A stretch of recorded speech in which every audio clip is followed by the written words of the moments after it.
through the tunnel cause I see the light. And I'm about to give it everything I got in spite of all of my fears and all of my tears. I'm about to switch it up and start to change the gears. Definitely go all out. Ain't no time for me to postpone this, ain't not now. It's a downhill trip with no brakes, bruh. Know what I was doing, so I counted all the stakes, bruh. Dream catcher, I ain't plan on stopping, no hell nah. It's a crazy high from doing this like all the day, bruh. I'm so addicted to it that I can't give it up, bruh. It already got me hooked, no way of letting go now. Just so you know, bruh, I'ma chase it. Been running so long that I got shoes with no laces. Wishing of having a bunch of watches with a whole lot of different gold faces. Success coming soon and I can already taste it.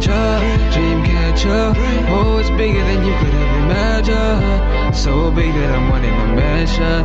Hope you're lucky enough that you could have one. It's a dream catcher, oh, it's bigger than you could ever imagine. So big that I'm wanting a mansion. Hope you're lucky enough that you could have one. It's a dream catcher, oh, it's bigger than you could ever imagine. So big that I'm wanting a mansion. Hope you're lucky enough that you could have one. I said dream catcher, oh, it's bigger than you could ever imagine. So big that I'm wanting a mansion. Hope you're lucky enough that you could have one.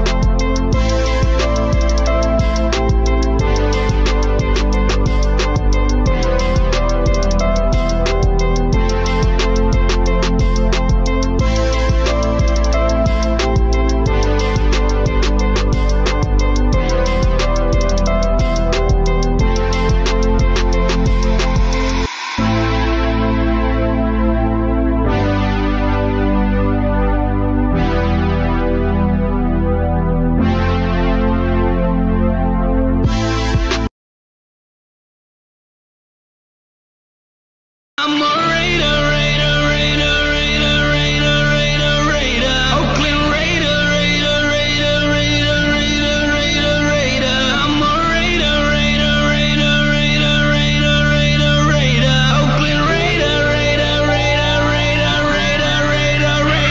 I'm a Raider, like old school John Madden, Rich Gannon, and Marcus Allen. Attitude like John Gruden. We got loyal fans, they all rooted. Yeah, that's the sound of it. Let me hear it again, show 'em how the town does it. When we come through, just win, baby, what we gon' do? Got the other team shaking cause we hitting hard. R.I.P. Jack Tatum and R.I.P. Al Davis. Never been a traitor. I'm a Raider, Oakland Raider, I'm a Raider, Oakland Raider,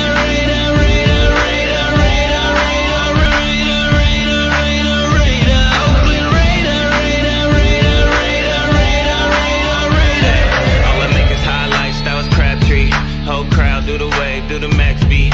And my favorite 32, that was Jack T. I look better in a silver and a black tee. When you thought we fell off, Raiders right back. Only one eye and win, eye patch. At the Coliseum, about to make the fire crack. All I make is hard hits like Khalil Mack. Yeah, D-Card, we stars. Bo Jackson, jersey number 3-4. I'm a Raider, Oakland Raider. From the Bay to LA to Las Vegas. I'm a Raider, Oakland Raider, I'm a Raider, Oakland Raider, I'm a Raider.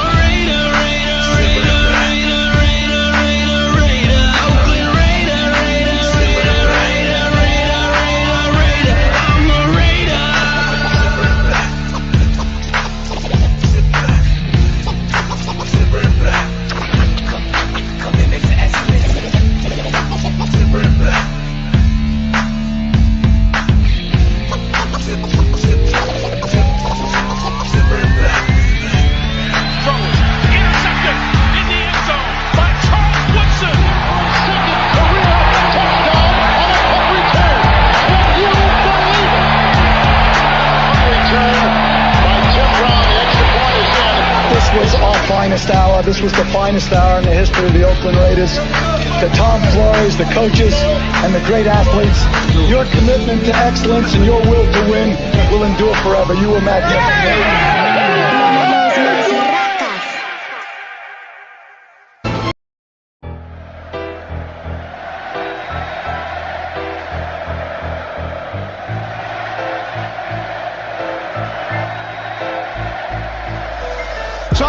It's picked off. Oh no. Unbelievable. Oh, wow.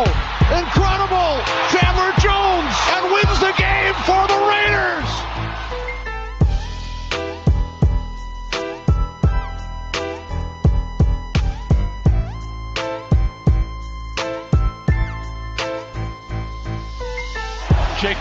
Jacobs with running room right up the middle. Jacobs is on his way.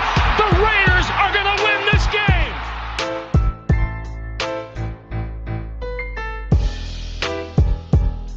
Devontae Adams chugging into the end zone for the touchdown.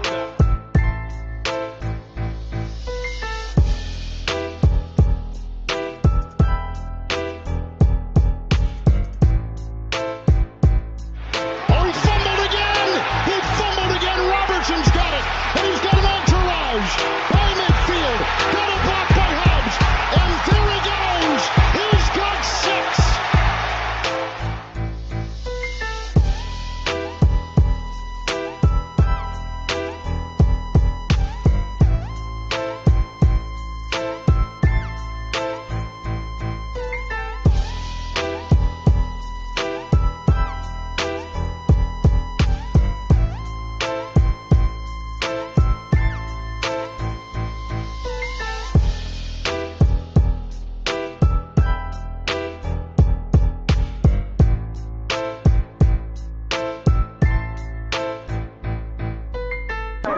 When you have great coaches, then after you have great coaches, you get great players. You have a great organization, and you tell them one thing: just win, baby.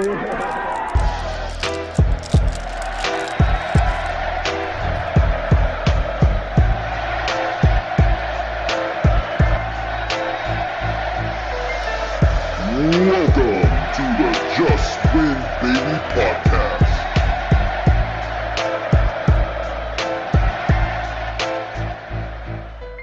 Yo, what is going on, Raider Nation, man? What is going on, YouTube, man? Welcome to another edition of the Just Win Baby podcast, man. I'm your host, RaiderBen, getting you guys tuned up for another great week of Raiders football, man. Joined in with the homie, Pizzle. What's good with you, Pizzle? What's going on, man? How are you? Doing all right. Doing all right, man. Just getting ready to go smoke these Panthers, man, on Sunday. You know what I'm saying? Yep. We're going to rough them up. We're going to go work these boys. I see we got a Panthers fan in the chat right now, man. So you about to have a long day on Sunday, boy. Enjoy and get hyped right now, man. Have some fun now, because on Sunday you, sir, will not be having fun. I promise you that. What's good with you, Robert Pena? Nice to see you, bro. Jerry in the building. Nice to see you. Gord, saludos. Yeah. John Leon, nice to see you, man. Sammy77. Panther Pound, what's good with you? Fuck the Panthers. What's good with you, Wild Turkey? Saludos. Nice to see you, man. Hopefully you guys are doing well. Navy vet. Salute, man. I got a piece of cotton on my hat and shit. Nice to see you, bro. Hopefully you guys are all doing well, man. Let's see. Who else we got in this motherfucker, boy? Charm City, my dude. Nice to see you, bro. Hopefully you're doing well. John B's in the place to be. You know what I'm saying? Chilling like a motherfucker, boy. Let's see. Who else we got in this motherfucker? Pizzo. Or not Pizzo, Pisto. You motherfuckers should be sounding so alike. What's good with your boy? You know what I'm saying? Hopefully you guys are doing good. So, we got some unfortunate news today, Raider Nation. Malcolm Koonce is done for the year. It's official like a referee whistle, boy.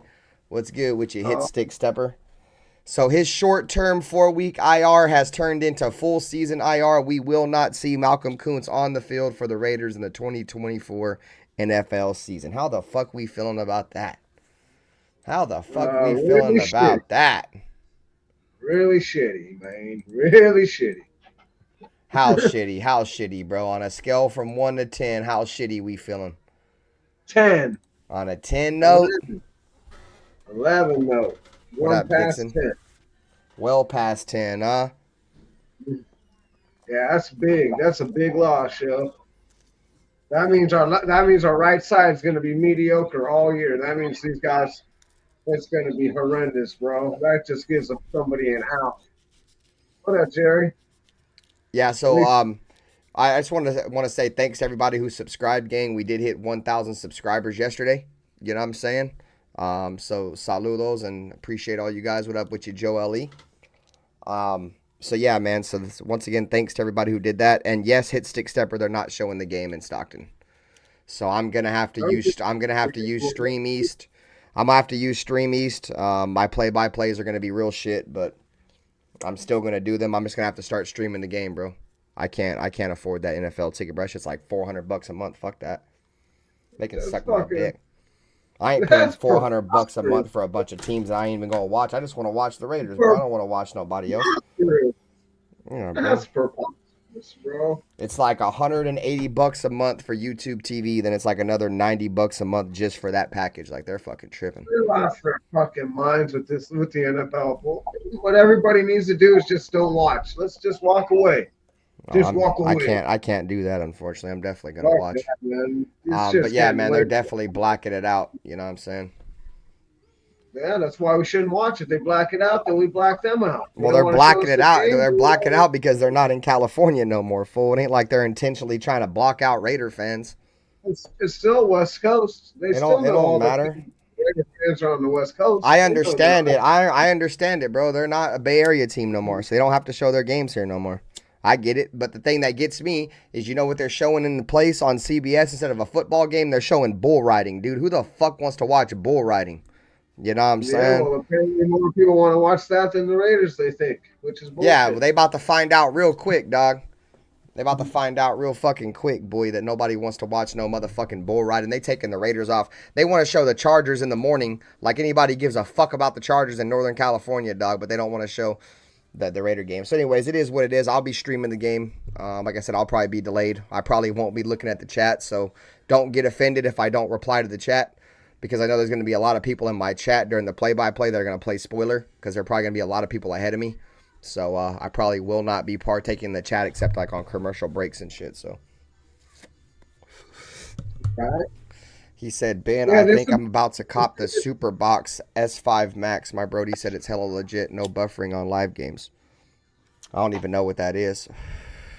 But yeah, this is the same shit they did when the Raiders first came back, when they put in Mount Davis and shit.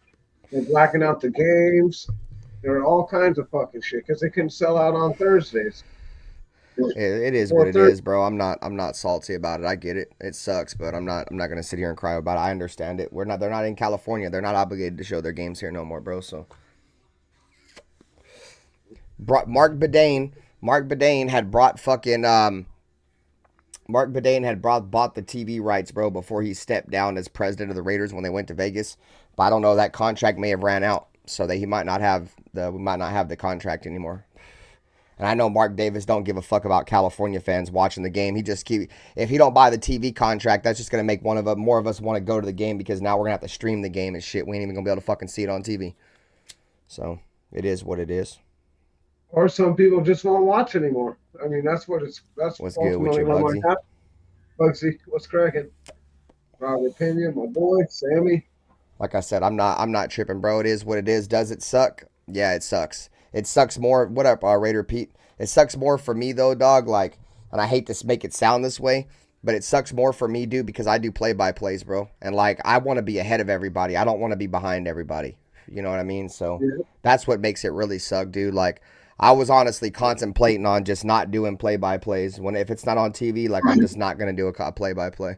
But I'm already having a feeling, dude, they're probably not gonna show any more Raider games out here, dog. Like, I'm having a gut feeling, because 2 days ago it showed the game was on, and then I checked it yesterday, and now it says bull riding, dude. So, like, PBR, like, nobody gives a fuck about PBR unless it's Pabst Blue Ribbon. We don't give a fuck about no motherfucking pro bull riding. You know what I'm saying?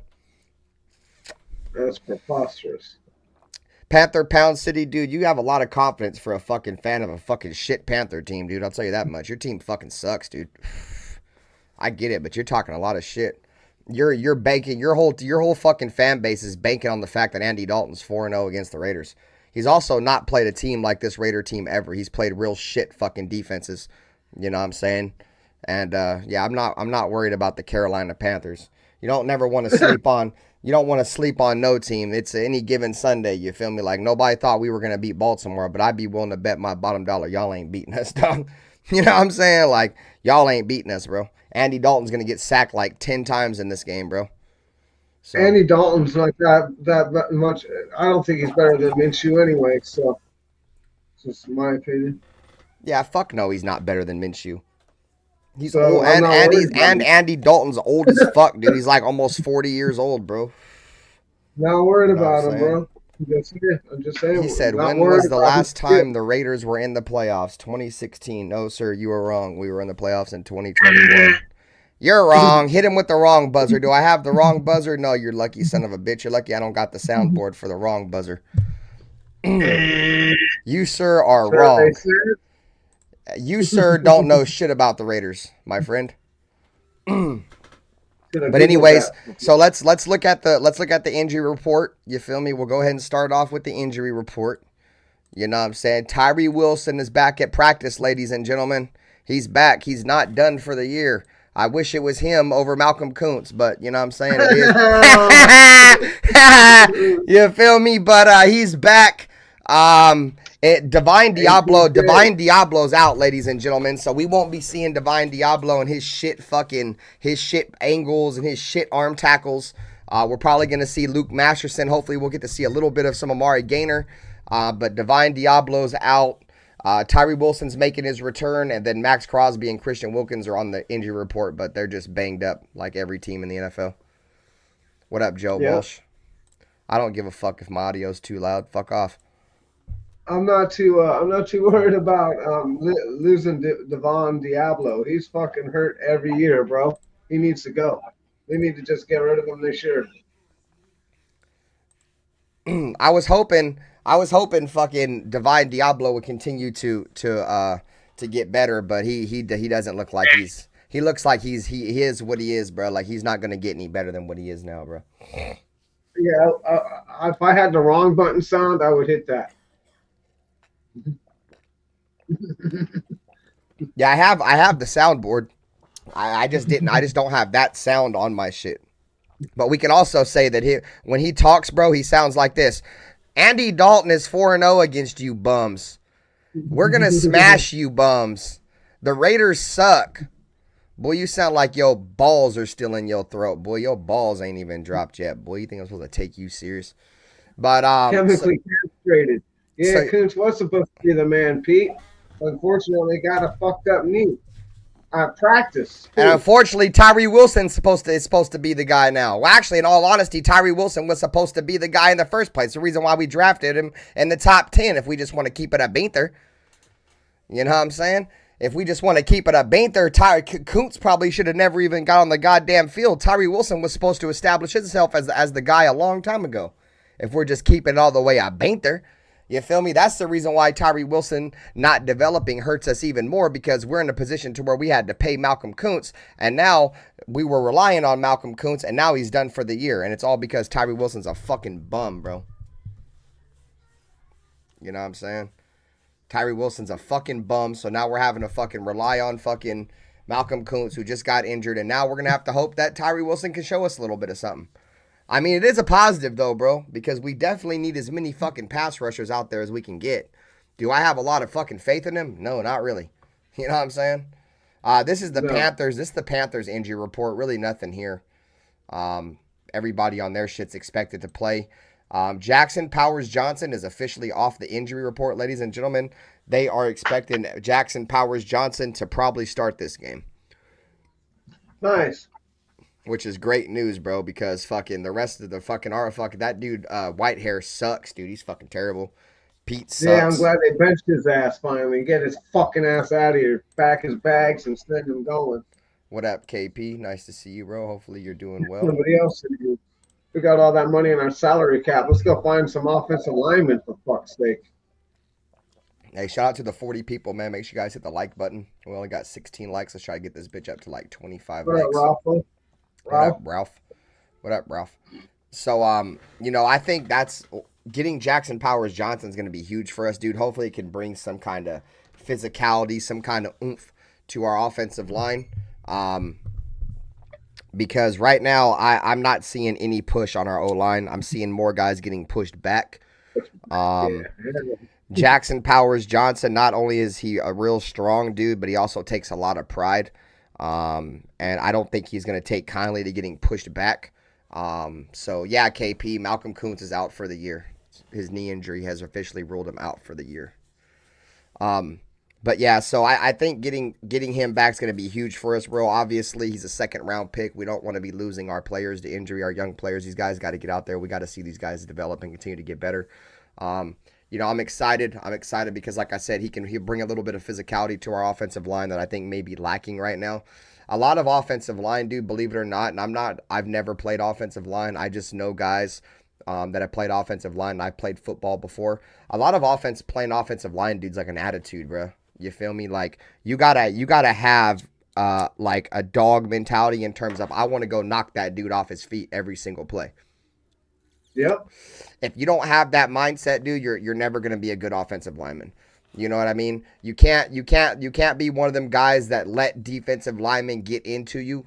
No diddy. You know what I'm saying? Like, you got to go get on them. Even in pass pro, bro. Like, when they start to come at you, bro, you got to reach out there and grab them. Don't let them get their fucking hands on you, dude. Said it's all about a mindset, bro. And I think Jackson Powers Johnson has the right mindset, dude, and he'll be able to hopefully he can go out there and that mindset will be contagious across the rest of our offensive line. Hopefully, is he going to start at center? Is that what they're saying? No, I think he's going to start at left guard. Andre James hasn't been benched yet, so. And he was supposed to be our starting left guard anyways. He was just injured, so. So they're going to start him where Colton Miller is? They're going to start him next to Colton Miller, yes, sir. All right. So it'll be Colton Miller, Jackson Powers Johnson, Andre James, Dylan Parham, Thayer Munford. I'm really worried about Miller. Pause. I'm not worried about Miller, man. He's got an excuse, dude. It's going to take him at least 4 or 5 weeks, dude, to get that rust off, dude. He's coming off shoulder surgery. It isn't like he's coming off no ticky-tack injury, bro. He had to get his shoulder cut open and fucking refixed. You know what I'm saying? Yeah, but damn, bro, he's been fucking getting run over like grandma on Christmas Eve. So, he said like grandma on Christmas Eve. I like that. That was funny. No, I agree. I mean, he started to play better in the second half of that game against the Ravens. In the first half, dude, yeah, he stunk. He gave up them 2 sacks. It did not look good. But in the second half of that Ravens game, dude, I thought Colton Miller really played well. You know what I'm saying? So, like I said, I'm not worried about him. I'm not worried about him. If he keeps giving up sacks, and just maybe let him sit a little bit longer and get better. But I think you know, it's just one of those things that's going to take time. You're talking about a guy that not only had shoulder surgery but missed the entire offseason program. This is a new offense. It's a new blocking scheme. Like, we're running something different than what we ran from last year. Like I said, he missed the whole offseason. There's rust there. So it's not gonna be an overnight thing with Colton Miller, bro. It's gonna be a couple of weeks. But like I said, I'm not worried about him, dude. Colton Miller, when he's healthy, he's probably one of the best, if not the best, offensive tackle in the AFC. So we'll have to see. Like I said, I'm not too concerned about it yet. If we're, week 7, week 8, and he still looks shitty, then yeah, we may have a concern on our hands. We're going to have a quarterback by week 7 or week 8. He keeps letting 2 sacks a game keep going off. Yeah, that 2 sacks a game shit ain't gonna fly.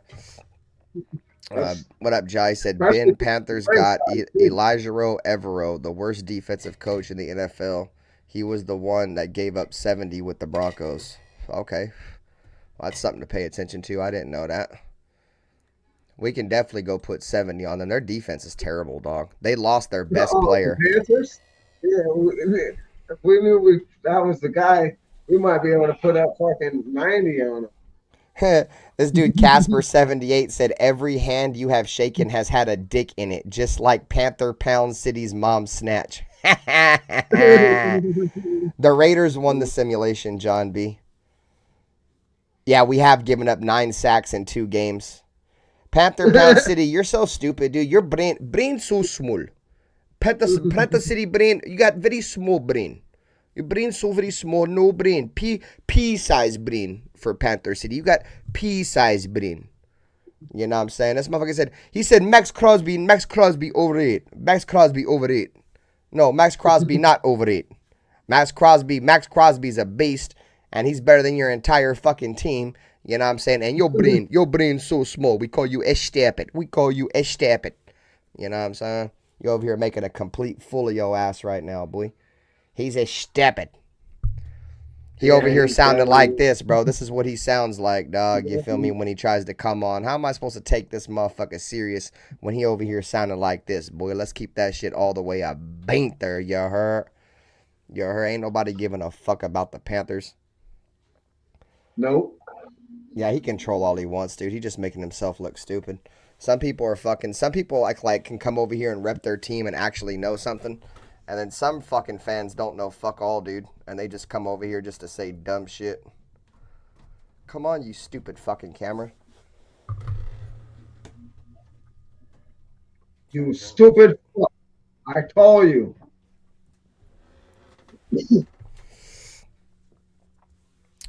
All right. So, Panthers are 0-2. They've been smashed. They've been smashed by the Saints and the Chargers. They're averaging giving up like 40 points per game, dog, in both games, bro. You think I'm worried about a team that gives up 40 points for a fucking game? Here, watch. I'll bring up the stats right now. Ouch. Yeah, they suck. I know it's only 2 games, bro. You feel me? But they definitely don't look good. Yeah, they don't look good at all. That's 80 you think points. We're giving a fuck about a team that gives up 40 points per game? Yeah, you're giving up 40 points a game. We might have to put up. We definitely might be putting 70 on you.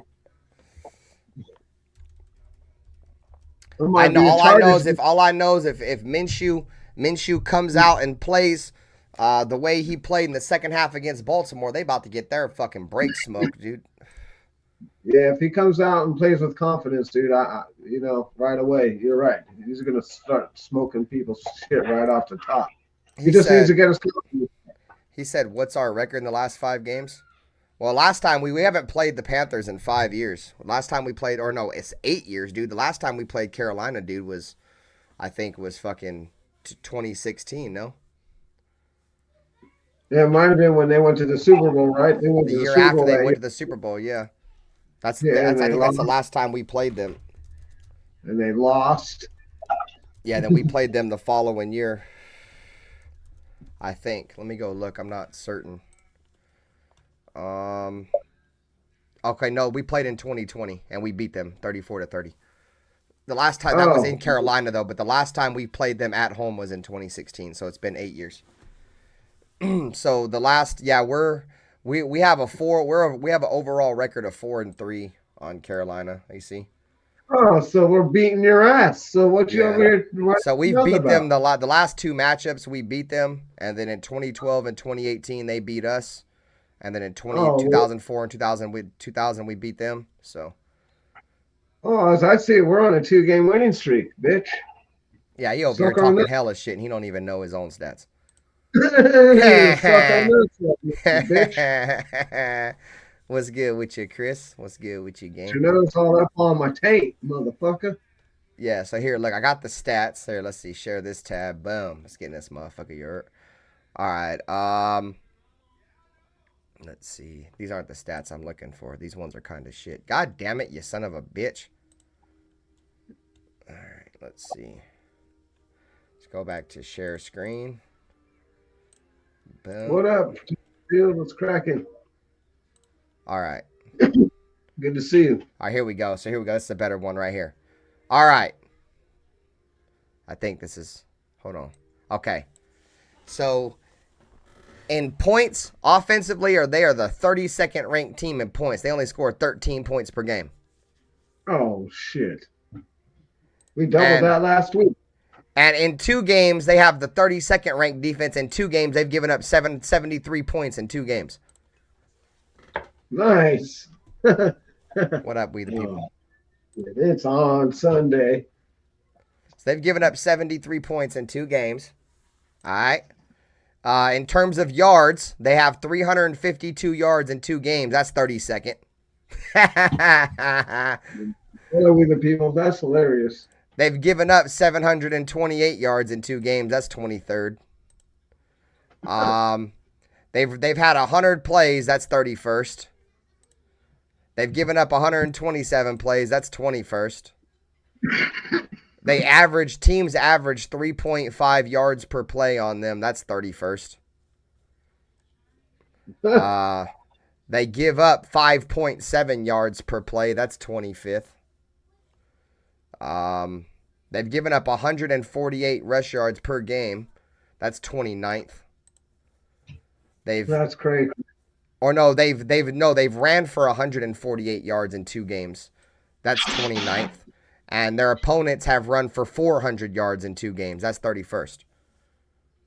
So their run game sucks. Their run defense sucks. They average 3.9 yards per rush. That's 22nd. They give up 4.9 yards per rush, which is 4th. They do have a good pass defense, as you can see. Their passing offense, they've only passed for 245 yards in 2 games, which is 32nd. I don't try to put too much into this because they have a new quarterback. But they've given up only hold on. Let's see. They've only given up 330 yards passing in 2 games, which is the 6th ranked passing defense. So 165 yards per game they've given up. And then lower amount of passing attempts too. But see, that's because their run defense is so bad. Motherfuckers ain't really out there throwing the ball on them like that. You know what I'm saying? So that's their defensive ranks. See if I can find the Raiders. What's your thoughts on them stats right there, Pizzo? I'm thinking that that's going to be a straight ass whooping on Sunday. That's what I'm thinking. They're at the bottom of the barrel on everything but pass rush defense and shit, passing defense. That's not very good. Yeah. If people get 3.9 yards a carry or whatever, why would we even throw the ball? This fool said this fan base talks a lot of shit without playing in the Super Bowl for 20 years. You talk a lot of shit for a team that ain't never won a fucking Super Bowl. In the last Super Bowl you were in, you got your fucking doors smoked. Yeah, you should be bowing down, fool. This motherfucker said a team that ain't won a Super Bowl in 20 years. You motherfuckers ain't never won a Super Bowl ever. Fuck. Hell. The last 2 Super Bowls you guys were in, you guys got smoked by New England and by Denver. You guys fucking suck. Your claim to fame is you guys beat the fucking Niners in the 90s. That's your claim to fame by George Seifert. Exactly, Charm City. These motherfuckers ain't never even won a Super Bowl, and he over here trying to talk shit. Hell, this guy don't even know anything about George Seifert. That's got to be a child, bro. It's got to be like a kid. Or either a kid or just a fucking brain dead mongoloid. I don't know, one or the other. All right, so this is the Raiders stats right here. All right, so we have scored 36 points in 2 games. That's 21st in terms of points. We've given up 45 yards in 2 games, or 45 total points in 2 games. That's 18th. So that's like middle of the pack. Yards, offensive yards, we've had 556 yards in 2 games. That's 24th. Our opponents have gotten 700 yards in 2 games. That's 22nd. Yeah, the defense has been giving up the booty a little bit. We have averaged 4.7 yards per play. That's 24th. We've given up 6 yards per play. That's 27th. Yeah, that's not good. We have 98 rushing yards in 2 games. That's the 32nd ranked run offense in the NFL. Not surprised. Not surprised. I knew this shit was going to happen when not only did we get rid of Josh Jacobs, but we also expected to replace him with a fucking blind bat running back, Zamir White, with a busted scheme. So 32nd. And we've given up 327 rush yards in 2 games. That's 28th. Yeah, we got to. Well, okay. So here, let me explain how I look at this. How I'm looking at these stats. Like those stats are kind of inflated on the defense because the offense wasn't doing anything for 6 quarters. They were doing their job. So Some of those numbers are a little bit inflated because the offense wasn't able to run the ball, wasn't able to get any points, doing shit. So, the defense is actually obviously looks a lot better than the offense does, but those numbers don't show it. That's just how I see why the numbers look No, so. I agree, dude, because I said this on my Thursday show is I felt like with the eye test, our defense didn't look like it's that bad, dude. Like we've gotten a lot of big stops when we've needed to get stops and shit like that. Yep. A lot of those rush yards, dude, have come from them big chunk plays too, dude. You know what I'm saying? Like we've given up a lot of, like we've held teams. Like if you go and look at the last 2 games that we've played against the Baltimore Ravens, you take out the chunk plays from Derrick Henry and Lamar, and then you go back to the Chargers game and you take them 3 chunk plays out. And you look at the 2 teams' yards per carry, dude, it's like 3 yards per carry. You know what I mean? Like, it's just them chunk plays. That's the reason why, like, right now the numbers are a little inflated because it's only 2 games. You know, these numbers will make more sense about 8-9 games in. You know what I'm saying? You'll start to have a true testament of how your team's going to play. Because there's one thing that we got to stop, bros. We got to stop the big plays. And the big plays right now are more in the running game than they are in the passing game. Like, we're not really getting beat over the top of our head, bro. We're getting ran on with, like, once our defense gets tired, bro, they break the first level, dude, and our fucking safeties are taking wrong angles. They're out here trying to fucking make arm tackles.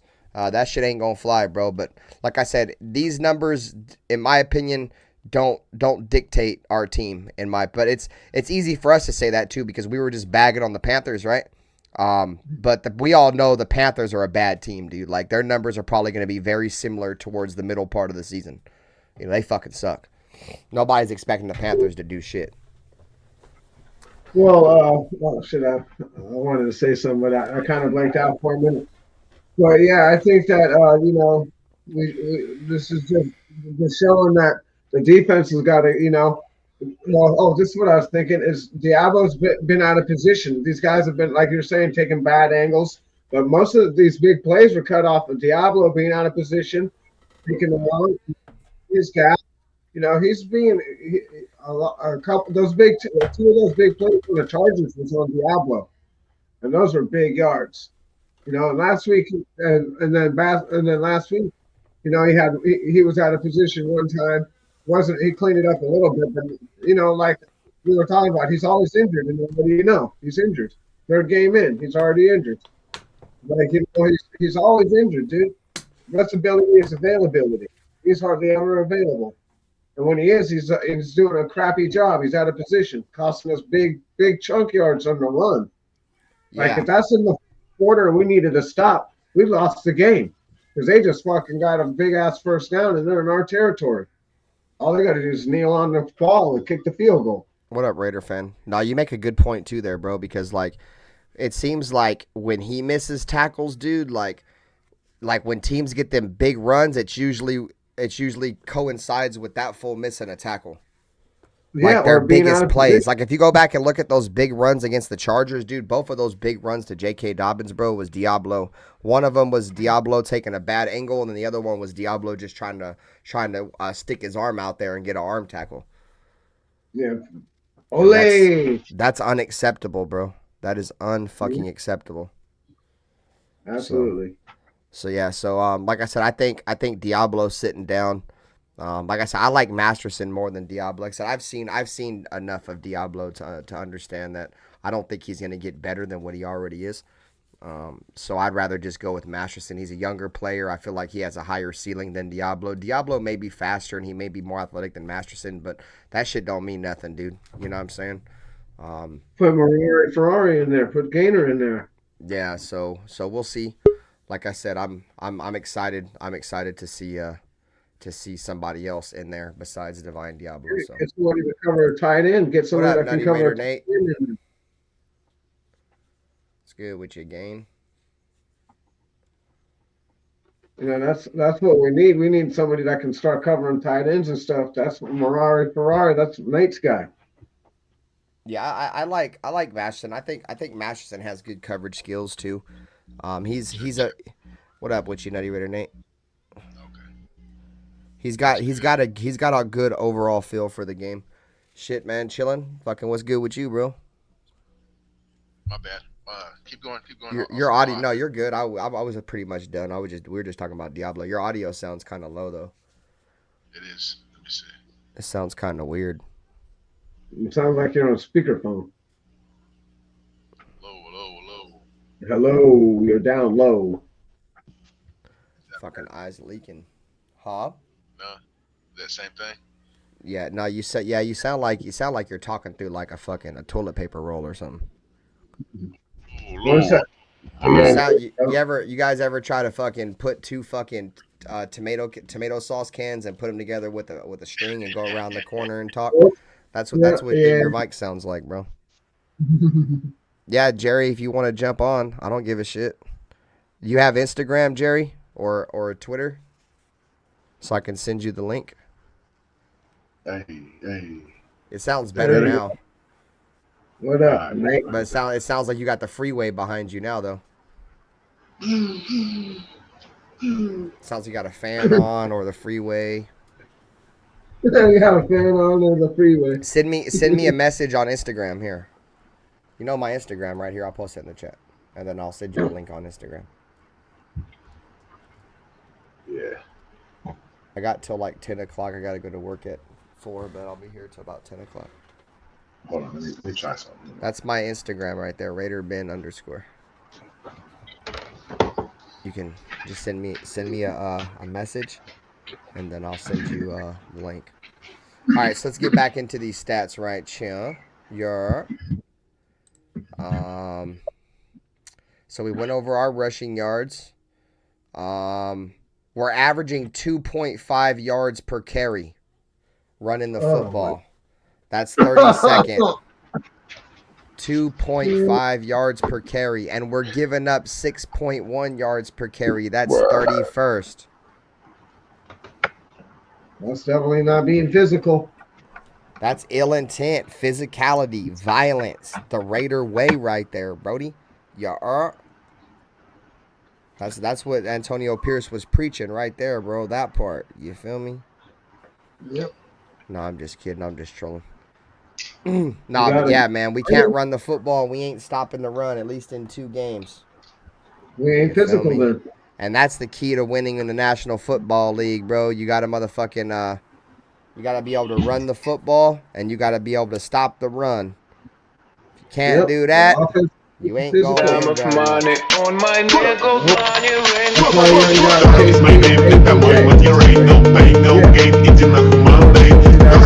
Panther Pound City is Rafa's other account. Panther Pound City is Rafa's other account. Yeah. Oh, that you hit so much oh right there, Leon. Where's Rafa? He might be on one line and be on another at the same time. Low. Doing some Cortez shit. You hit me up on IG shit. I don't see shit. What's your Instagram, Jerry? I don't see any messages from you. Do you follow me? Damn, bro, you got fucking dog fights in the background, motherfucking pit bull fights. Yeah. Motherfuckers making bets on the fights. Nice. You got Michael Vick over there kicking it with him and shit. Oh, yeah, don't do Michael Vick. Do that in Mexico and you'll be all legit. They're little puppies right now too. Nice. Yeah. Oh, shizzle. Let's see. I'm trying to see if I can find I don't see it though. So anyways, Nutty Raider Nate, even though fucking you weren't here when we were talking about it earlier, what's your thoughts on Malcolm Kuntz, dog? He's done for the year. What's cracking? Yeah, that's what up, terrible Khalifa? news. Terrible news. Okay, I got you, Jerry. It's you got oh man, it was his year too. You know, he's probably going all out. He was probably in the gym working out, doing the extra shit, and probably put too much stress on that knee. Whatever. What was Achilles? What was it? It was a knee. Was it a knee? Okay. All right, Jerry, you got to Is it? accept my request, bro, so I can send you the link. That's terrible. Yeah, Khalifa. Yeah, Khalifa. Malcolm Kuntz is done for the year. He will not be returning back. There's always next year, huh? But, hey, I guess we get a discount this year because he was gonna get a bag. He was gonna put us in a weird spot, but fuck. Yeah, Everything Sammy said that same thing. Sammy was like, "It sucks, dude," but like now he feels like we'll be able to get him back on a real cheap contract because he's definitely gonna want to stay here. I hate to be like that, but I'm trying to build a Super Bowl contender over here. I don't know. No, I agree. But yeah, man, definitely a kick in the nuts right there, dude. Yep. That was a kick in the nuts, bro. Right in the nuts. So what else? What else was we talking about? We was talking about Tyree Wilson's back. How we feeling about Tyree being back, gang? Let's go. 10 sacks. Here we go. 10 sacks. Let's get it. What was it? 10 sacks, and I put my socks in my mouth. No, you said drawers. Some dirty ass funky socks. No, I thought it was the drawers. I didn't know if I'm okay. Cool. I'm glad it was my socks and not my drawers. I thought I said I was gonna put my drawers in my mouth. Yeah, I thought it was the drawers. Socks or something. Yeah. No, the socks was if you got 3 sacks that day or 2 sacks. No, I think it was 3 sacks that day was drawers in my mouth. No, I think you said you put the socks of the dirty bums in front of 7-Elevens in your mouth. Yeah. No, hell no. I didn't say I wasn't putting no dirty bum socks, 7-Eleven bum socks. Oh, Wild Turkey said I said dirty underwear.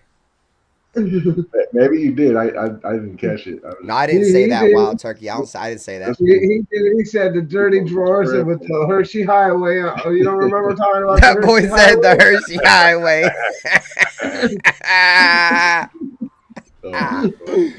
But see, that's kind of how confident I am that this cocksucker ain't gonna have 10 sacks though.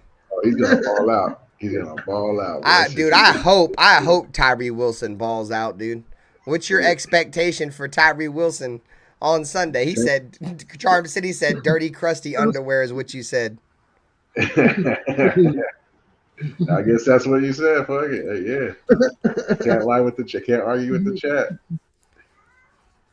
Yeah, I'd be forgetting half the shit I be saying on my streams the next day. That's good when you're trying to bet stuff.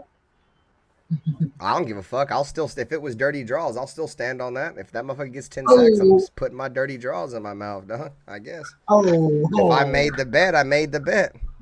They definitely won't have no Hershey Highways in them because I definitely wipe my ass, dude. If that happens, because if that fool gets 10, if Tyree Wilson gets 10 sacks, dude, our defense is gonna be tough. Like we need him to pan out, bro, because fucking he's the fucking reason why fucking we were gonna have to be in a situation where we have to rely on Malcolm Kuntz. You feel me? Like Malcolm Kuntz being out sucks. You wanna know why it sucks? Because fucking Tyree Wilson's trash, and we already know he ain't gonna do fuck all, dude. You know what I'm saying? You might as well just keep Snowden out there. The only reason why you put Tyree Wilson in there over Snowden because you gotta at least see what Tyree Wilson's got.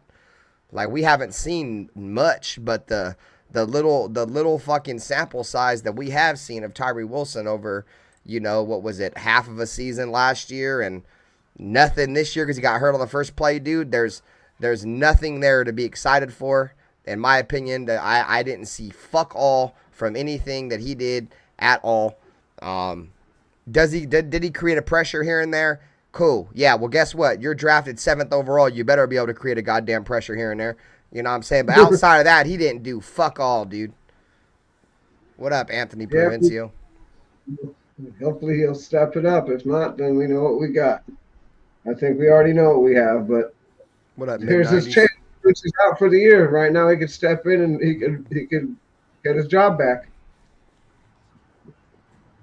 And then, are you going to pay Kuntz now that he's been out his whole contract year? You're going to pay him, or you're going to let him move on?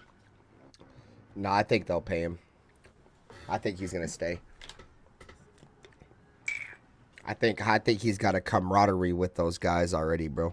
You feel me? And he wanted to get paid the top dollar, of course. But obviously now he knows he's not gonna, and he probably knows he's not gonna get paid a lot of money anywhere else. So I think the smart move would probably be for him to just stay here. And that's not me just fanboying. That's me looking like at his perspective too. You know what I mean? Like a fanboy. I don't think that's the case. Not at all. I think money talks, and I think he has no real ties with the Raiders. Yeah, exactly. Ain't nobody about to go offer this motherfucker a bunch of money. Why not? Why they know what he's capable of. We kind of just because he hasn't he hasn't really done shit. He had 8 sacks or whatever the fuck it was over the final stretch of whatever, but other than that, he ain't never did shit. You know what I'm saying? On the half the season, I think somewhere he could find his job. He could find a spot somewhere, bro. I think whatever he's gonna get paid, I think the Raiders would definitely match it. Because I don't think he's gonna get a bag, bro, after coming off a fucking torn ACL. You know what I mean? Especially when he's only been in the league for like 4 seasons, dude. He's already fucking missed a whole season. So what do you think would be a fair we got number Jerry Fuentes in the motherfucking hizzy. What's good with you, Jerry? What up, Jerry? Oh, that's a porn bomb. We got to get him out of here. That's a porn bomber, guys. He tried to hit us up real fast with the one time. What up with you, Jerry Fuentes? What's good, bro? Oh shit, cool. Yeah. You can't call it. Yo. What's cracking? Yeah, we hear you, bro. Yeah. What's goody? Can What's up with the hear porn us? bomb, bro? Ain't no porn bomb, bro. I'm just kidding. What's good with you though, Brody? Shit, chilling, bro. Can't wait for this win, bro. Sunday. Yeah. The show.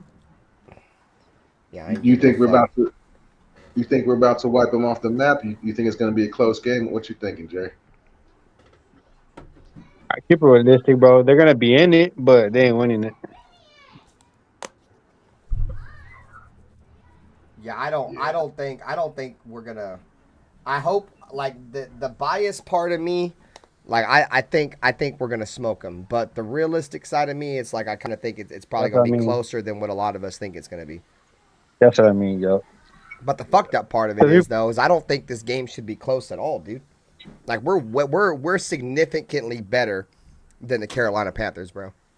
Like significantly, it's night and day. You know what I'm saying? Like on paper wise, this team don't even fucking compete, bro.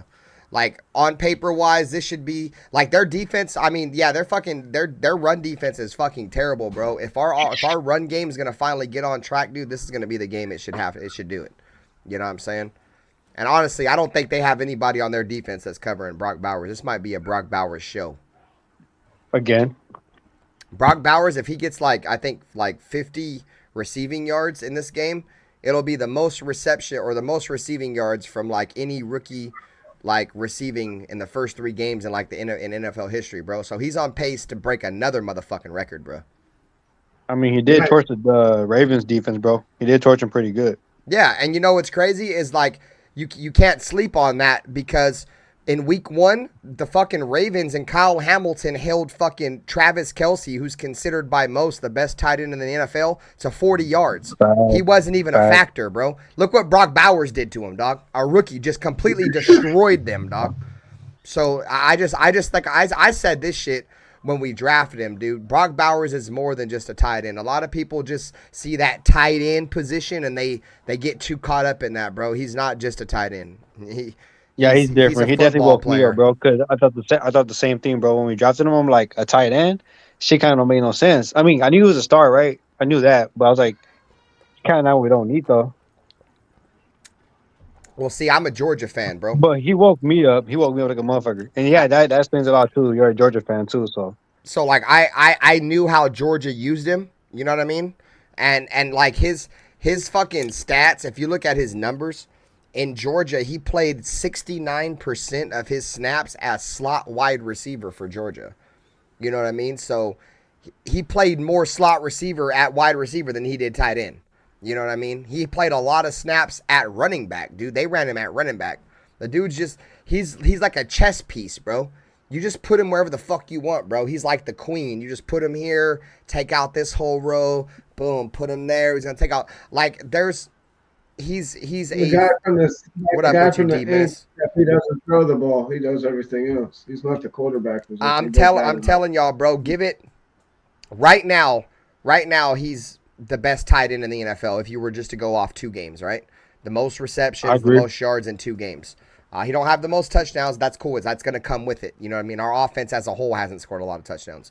But give it 2 or 3 years. Brock Bowers is going to be the best tight end in the National Football League, dude. It's not even going to be fucking close.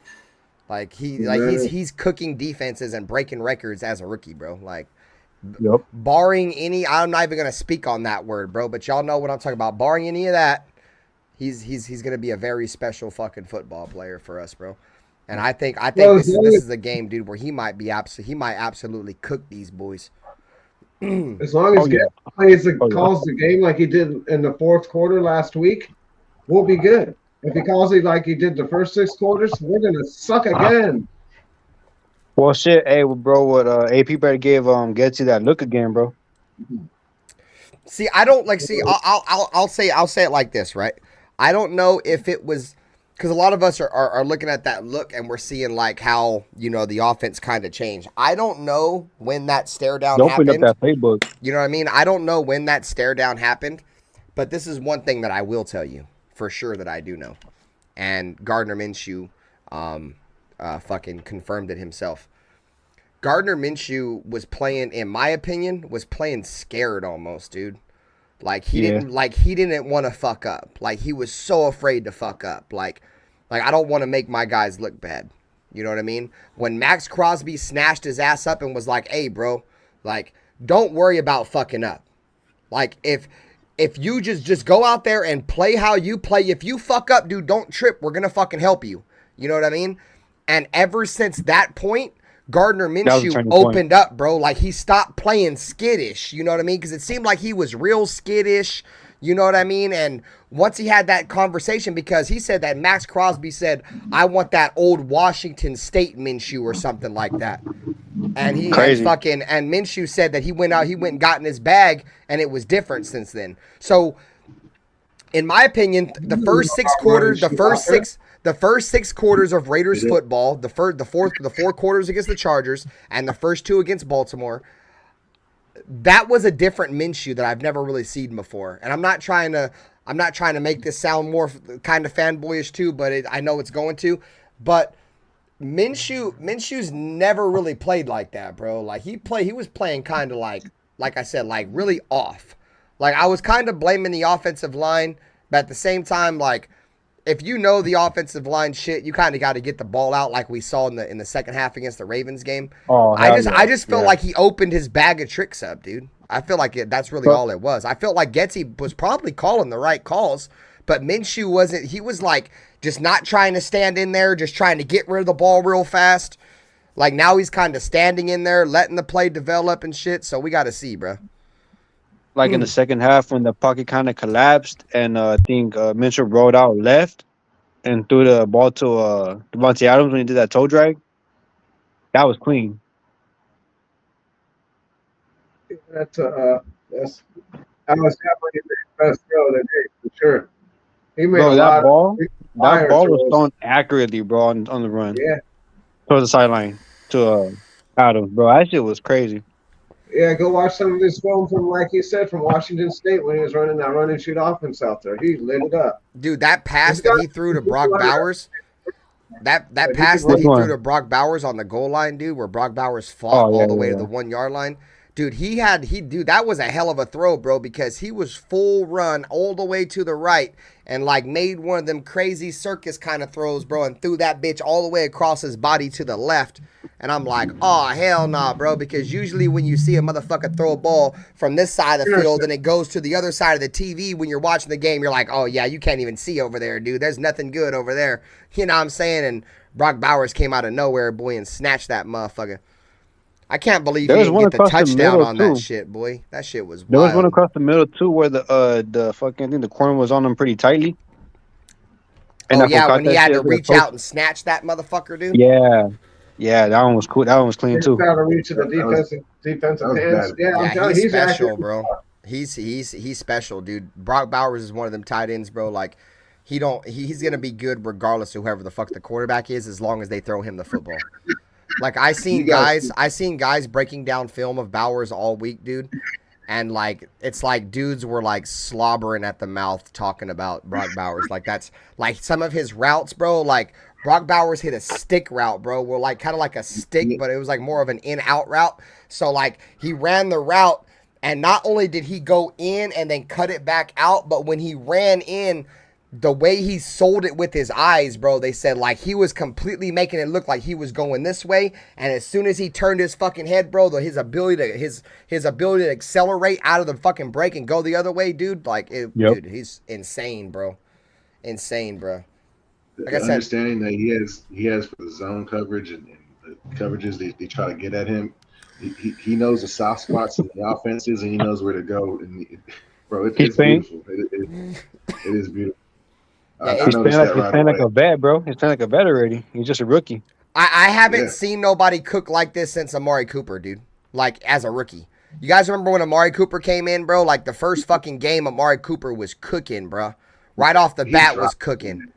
He did have dropsies. Yeah, he did have dropsies.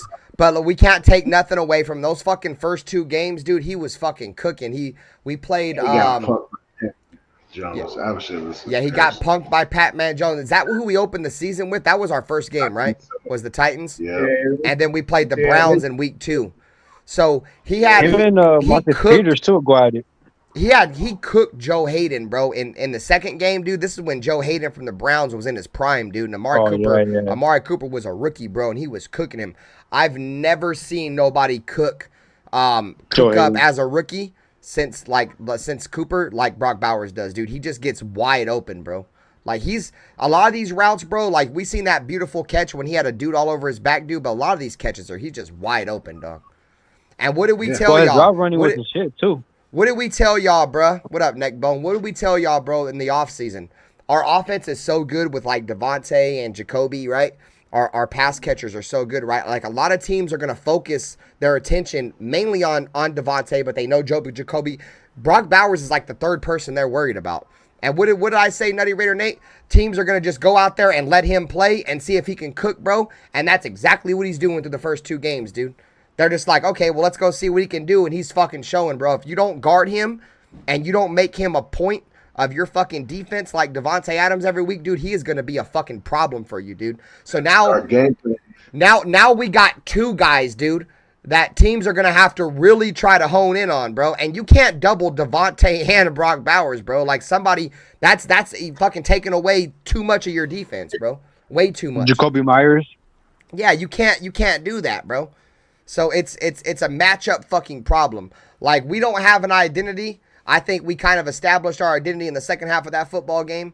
And our identity is, I know, Antonio Pierce, you want to run the football and shit. You want to be physical. But we need to open that shit up with the passing game, dude. We need to spread teams out. We have all these pass catchers, dude, that are great, dude. Guys that can get wide open.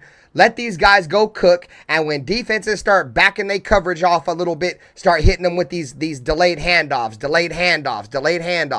I'm cool with short passes as long as we do throw the ball deep too, because short passes can be an extension of your run game. If we can't run the football, if we're not getting no push up front, fuck it. Throw drags every fucking play when you want to run the ball. Get 2 or 3 yards on a quick drag or a quick underneath route or something, dude. So I'm cool with that. I'm not cool with the check downs when that's all we're doing, like we did against the Chargers. You know, that's all we did. We never really threw the ball vertical. If we're throwing the ball underneath to make up for our lack of run game as an extended handoff, I'm cool with that, but we got to throw the ball deep, dude, because if we don't go down the field, the defenses aren't going to they're not going to open up their defense. They're just going to stay at the line of scrimmage. So, thanks. Yeah, I'm saying that we had to throw the ball more to get the run going last week. You know, that's just, because if they're sneaking up. If they keep creeping up, they're not respecting our deep ball because we weren't going deep. It's just the facts of football. But now that once you start slicing and dicing them, they got to back up because now they're scared. They're afraid you're going to hit them for the big ball. But, I think, maybe Minshew can throw the ball 40 times a game and win. You know, maybe Hey. last week he was able to come in there and throw the ball the whole fourth quarter. Hey, he was almost perfect that last game. What was he? 32 for 38 or something like that. Yeah, Almost I honestly didn't think we 80 could win percentage. game. I honestly thought we couldn't win games like that, but I was wrong. Shit. With 2 drop passes. I apologize for saying that. We couldn't. Touchdown passes. Yeah. That pass that you Devontae could have Adams 34. dropped, bro, should have been a walk-in touchdown, bro. 2 of them, right? Hey, he redeemed himself though. I give him that, but yeah, that was a drop at the end of the day. Dude, Devontae, if he catches that, he walks into the end zone. I seen the highlight of that shit, dude. There's nobody in the middle of the field. It was just Devontae Adams. He would have strolled right into the end zone. That'd have been a touchdown. I don't know I don't know if we scored a touchdown that drive, but I know that would have been a touchdown for sure. I think it was a field goal. Do you guys think it's ball placement? Do you guys just think it's Devontae Adams getting used to it? What are you guys thinking? I think that was in his hands, bro. Devontae Adams has been starting to have drop problems the last couple of years, to be honest. He dropped the ball last year a lot too, dude. Yeah, third downs too. It happened on those passes. He was dropping the ball last year too, dude. I think that they're just trying to get their commodity together. You know, camaraderie. It's only game 2, really. So yeah, they didn't get any time during preseason or anything because of Devontae Adams and the quarterback, and you know he had his kid, and then the quarterback, you know, challenge that they had or shootout that they had or whatever. You know, so no one really got time to work with DA this offseason. So, you know, this is his first time really throwing in the ball and stuff. Then, yeah, it's, you know, got to get comfortable. He's not comfortable. Once he gets comfortable, dude, he got comfortable last week. And like Ben said, yeah, I didn't think we were going to be able to rely on his arm to win the game, but that's exactly what happened. First time in 49 games or 48 games that we came back from a 10-point deficit in the fourth quarter. We got 2 stars in Bowers and Adams, bro. That's gonna open it up for Tucker, Jacoby. That's just gonna be crazy. I want to say we're paying Devontae Adams to bail out our quarterbacks, whoever it is, whether it was Derek Carr or Jimmy Garoppolo. Now it's Minshew. We're paying him to pretty much bail out our quarterback play with. And he did for a while, but the past couple of years it's gotten bad. All right, he's got an excuse, Jimmy Garoppolo, but Gardner Minshew, I guess. But bro, you're getting paid $40 million a year, bro. I don't. That's not. Dropping passes when you're making that much money is unacceptable, dog. You gotta catch it. Touchdown passes, touchdown, huge. The game shouldn't have been so close. We should have been up 2 more. If we would have scored that touchdown, we'd have been smoking them. Open passes at that too. Dropping open passes, bro. Yeah, he was wide open. He didn't even have nobody like within like 2 or 3 yards of him on either side, dude. Like wide open. Yeah. Well, so you don't think he could have caught that one that hit him in the end zone? That was kind of low, but hit him in his hands. That he didn't get the call on 4th down. Yeah, he should have caught that ball. We seen him catch a ball like that too. Yeah, we seen him catch a ball like that a couple of years ago against the Chargers, where he was falling back. Yeah. It's fucking Adams, bro. He should have caught that. What up, really. Ron Dallas? It's Adams. For real.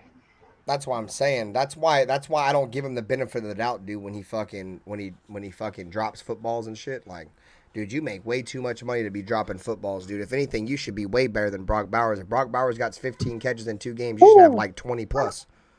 You feel me? Minshew's a lucky dude. He's a lucky ass quarterback. He's lucky right now for being in the situation he is in terms of fucking having all these weapons around him. What up, all eyes on G? He needs to be able to take advantage of it, dude. Exactly. Hey, Nutty Raider Nate, that's one thing I didn't talk about, bro, that we were talking about earlier that I forgot, bro. Jackson Powers Johnson should be playing, probably starting on Sunday. Yeah. I'd be surprised if they start him right away. I could see him getting some playing time, and then especially if somebody if we get up a bunch of points or something. What up, Isaiah? Andre James, what's his name? James. Once he fucks up, bro. Shit, he's gonna put him in. Is fucking terrible. Once he fucks up. I think he's gonna go in for left guard though. I have a feeling. They're playing musical chairs right there with Pete and White hair. Oh yeah, that's who they probably kind of work that shit out too. Yep. Yeah. They're gonna give a lot of these offensive linemen the benefit of the doubt because they're starting a new scheme. But we never came into the season with a left guard. You know what I mean? Jackson Powers Yeah, Johnson was drafted to be our left guard. Yeah, Yeah, Gordon but made a they good should have point had with that one. This O-line, yeah, he ain't so lucky with the O-line we got. That's for sure. this running game figured out in the fucking off season though, dude. Like what the Oh fuck? shit. Yeah, they did have it figured out in the offseason when they chose to let Josh Jacobs leave, dude. They realized they weren't going to fucking they're like, fuck it, we're not running the ball and we don't care if we don't run the football. Fuck it. Oh, and not only that, but we're going to go ahead and name Zamir White the starting running back on top of that. Hell, it wasn't the brightest idea. Yep. They made their bed that day, dude, when they chose to do that, bro. Like I'm not really upset that I mean I'm not gonna say I'm upset we got rid of Josh Jacobs, but I'm more upset the fact that not only did we get rid of Josh Jacobs, but we never had a replacement for Josh Jacobs when we chose to get rid of him. Like, dude, like Zamir White, really? That's who you thought was about to be the next fucking running back for us, bro? Like, that dude's fucking terrible. That dude's fucking terrible, dude. Alexander Madison should be the starter out there on Sunday, bro. Not that motherfucker, dude. I feel like Alexander Madison, like he has a better feel for this zone blocking scheme, and he's a veteran. Yeah, Madison. That's his fucking name. I was about to say. I don't think Zamir White's ready yet, bro. You guys catch AP's presser this week? No. He talked about switching the scheme back to. Yeah, doing what our offensive linemen do best. Yeah, he did say that. It's about time. Yeah, so he's thinking about throwing that zone shit out the window. Should too. That's what's up. He's like, oh, this zone shit. He pretty much said, not verbatim, but without saying it, he pretty much said this zone shit sucks. Yeah, I might have to go back to our old shit. What up, son? We are. That's our identity. Is physical football, dude, not zone football. And I hope he's telling the truth, bro, because that is one thing that I do like. That's one trait that Antonio Pierce does have, dude. Is he's not afraid to know that this shit ain't working. Change it, bro. Change it. Just like that Marcus Peters shit. Hey, nope, that shit don't work. Change it. Oh, Jimmy Garoppolo don't work. Nope, change it. Like he'll just throw that shit out, bro. Like, oh, that motherfucker have a whole game plan, bro. He started, nope, throw that bitch out the window, boy. We starting a new game plan right now, boy. After this game, they already writing new plays and shit. Fuck that. I like that, bro. Like I understand, I respect the motherfucker that realized right off the bat, bro, that shit ain't it, bro. Because we all know it's crazy, dude. Because it's kind of weird to say this, but it's true in a lot of circumstances, right? The Raiders see this shit, bro, and the organization don't. Like, bro, we know that zone shit don't work, bro. We've been watching this shit. The Raiders try to do this shit for 20 years off and on. That shit don't never work. That shit don't never work. That's what's crazy, bro. It's like motherfuckers be like, oh, I'm glad we don't have general managers and coaches that are fans. Sometimes I feel like some of us fans could be better general managers and coaches that these motherfuckers ever done brought in. Yeah? Exactly. These motherfuckers be blind as fuck to some of the most obvious ass shit, bro. Like, that shit, like, you could present them a chicken dinner in front of their face and they'll say it's a fucking steak dinner, bro. Like, dude, that's chicken, dog. That's not steak. No, that's steak. You know what I'm saying? No, bro. Like, that's not working. Here's all the stats to show that doesn't work. No, it works. No, look, it don't work. No, it works. No, it works. Don't worry about it. It's going to work. We're going to make it work. Don't worry. We got a couple of years to make it work. Like our defensive line ain't athletic enough to do that. We're not built for that kind of offense. We're not that kind of offensive line. We never have been. We've always been a power sweep team. Yeah, we don't run that pussy finesse fucking zone fucking bullshit. You know what I'm saying? Take that shit on. Get that shit on. Go give that shit to the pussy ass Chargers or something. You know what I'm saying? We've been talking about this too, man.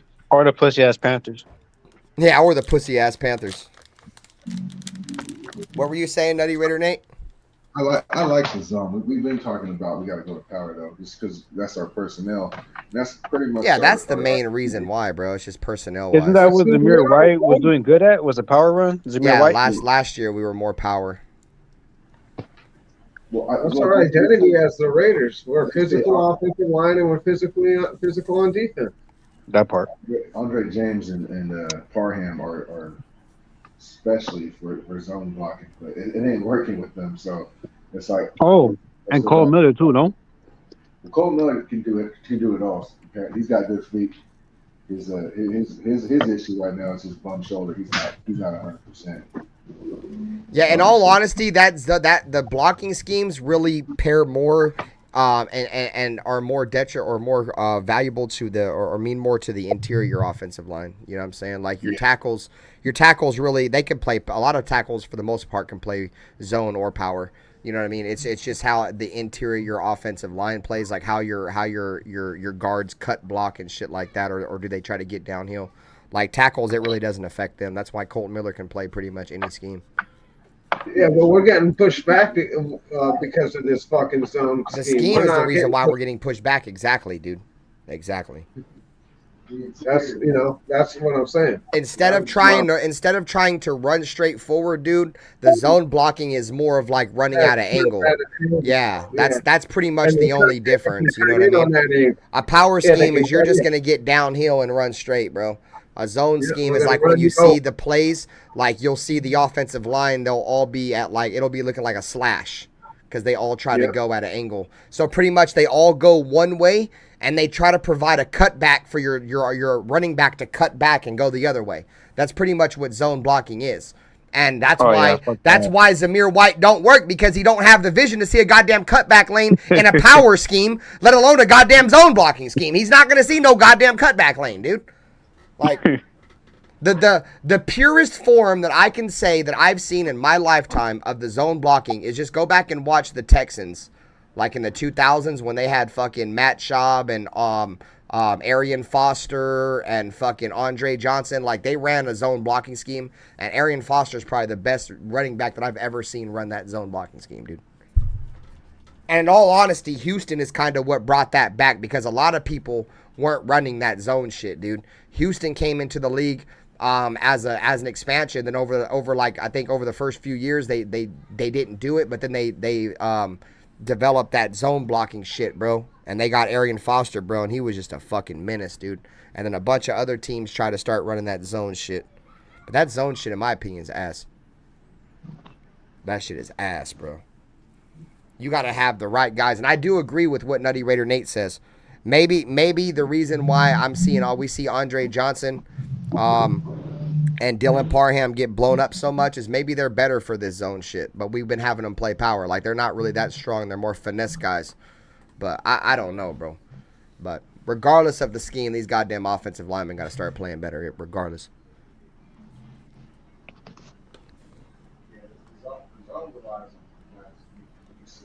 One of these running backs has got to step up, dude. We cannot continue to go out throughout the season, dog, averaging 2.5 yards per carry, bro. Like, we're not going to make the playoffs doing that, bro.